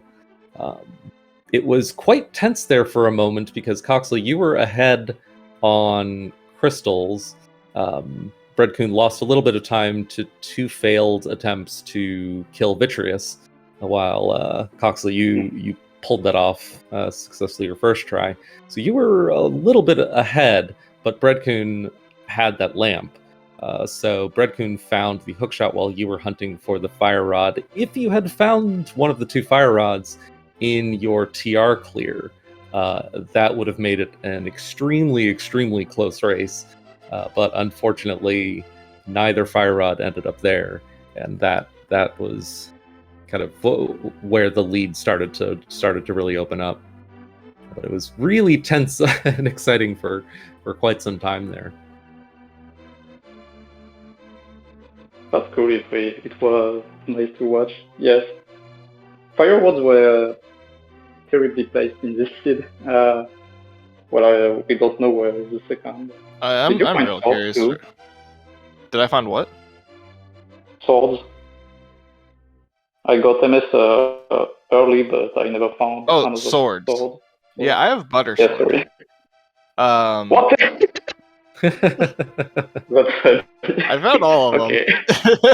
them. Yeah, one of them was in the front of Swamp, where Coxla, you decided to, Okay. to go in the other direction. So if you're going to choose left for your Go Mode Fire Rod or right for a nice to have sword, I would say if you have to choose between one or the other, the Fire Rod is obviously nicer. But oh, and looks like our tracker Maddie Walker is pointing out that the other sword was also in the back of Swamp. So back that's of right. Swamp. Yeah. Okay. One in back of the swamp, one in the front. I think one was Cackwell. I forget where the fourth one was. Was Paradox? Oh, Paradox Cave, maybe? yes, Paradox, maybe. I don't remember, but we got those definitely a early. location that Oh, nope, it was Saha's Closet. Oh, that's right. Yeah. Oh, yeah. right. Yeah. Those two are pretty free to get. Yeah. Yeah. Another kind of remarkable thing, and Coxla, I'm curious if it might have affected your early game routing in a way that you remember, was that Coxla, somehow you dodged every single bomb in the game, every bomb enemy drop, and every bomb chest, and every opportunity to buy bombs for the first 20 plus minutes of the game. It was kind of incredible. Yes, it's been a long time without bomb. Yeah. I realized that I had no bombs too late in Paradox, and I was okay. I can do 5 chases. Still okay. I do that, and then because of bow and distant BT, I will go to Eastern, and we'll see. And there were no bombs in Eastern. Yeah, it was just amazing that none of the enemy bomb packs, none of those chests had any of them.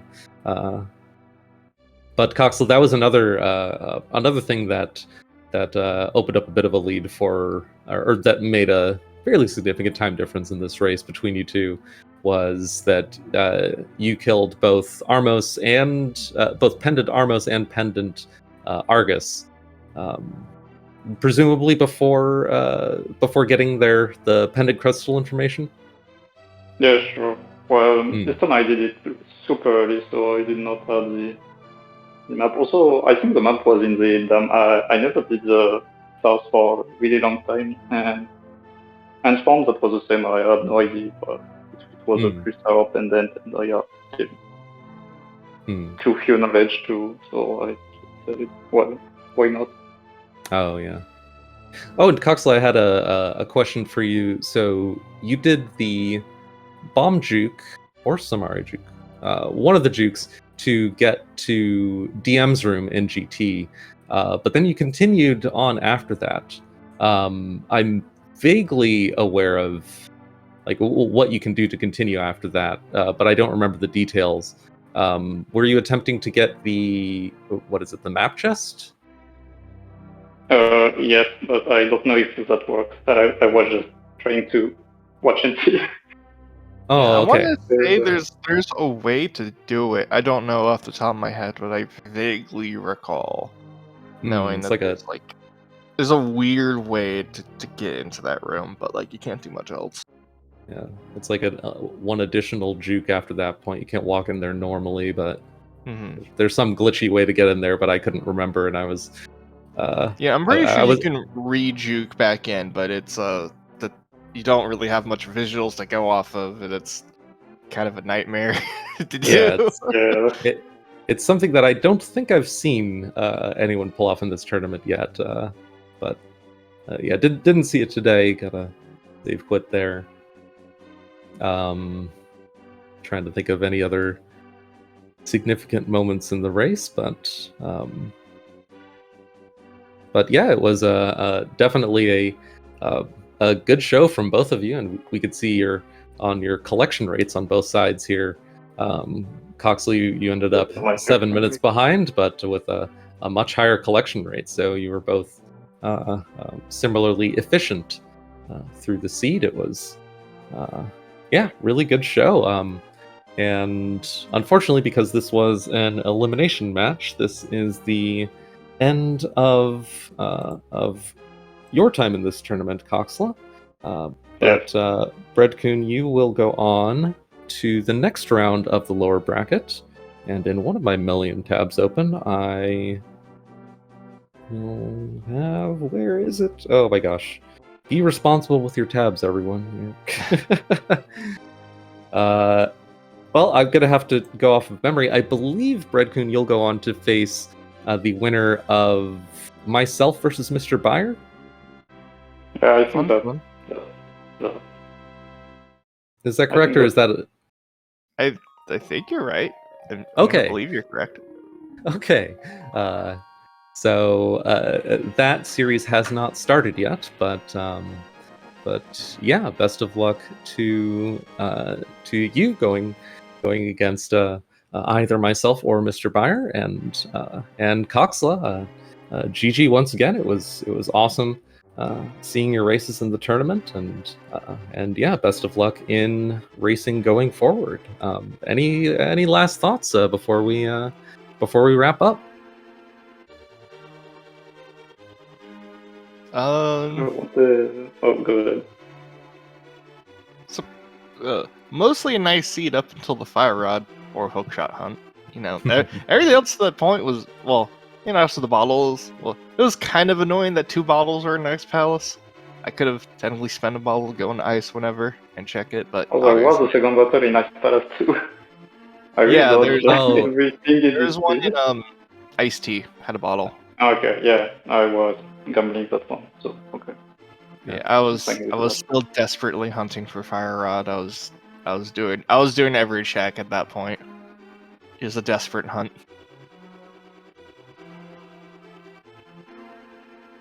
Yeah, but thank you very much for the restream and the tournament overall. That was I really had a lot of fun. This is one of my favorite modes, if not my favorite mode. It was really cool to race against everyone. I sure learned a lot of things with this tournament, so it was really cool. Thank you very much. Yeah. So thank you so much. Thank you both so much for racing. Big thanks to our tracker Mad Ewok Herd, and really everyone on crew for all 3 simultaneous no logic races that I wasn't able to check on the other 2 very often, but I believe we were able to execute 3 simultaneous restreams for the no logic races, which, you know, considering we're a fairly small community, fairly small number of people comfortable with tracking and commentating no logic racing. Although it's easier than it may seem. We're always welcoming new people to volunteer. But yeah, huge thanks to everyone involved in today's show and everyone who watched.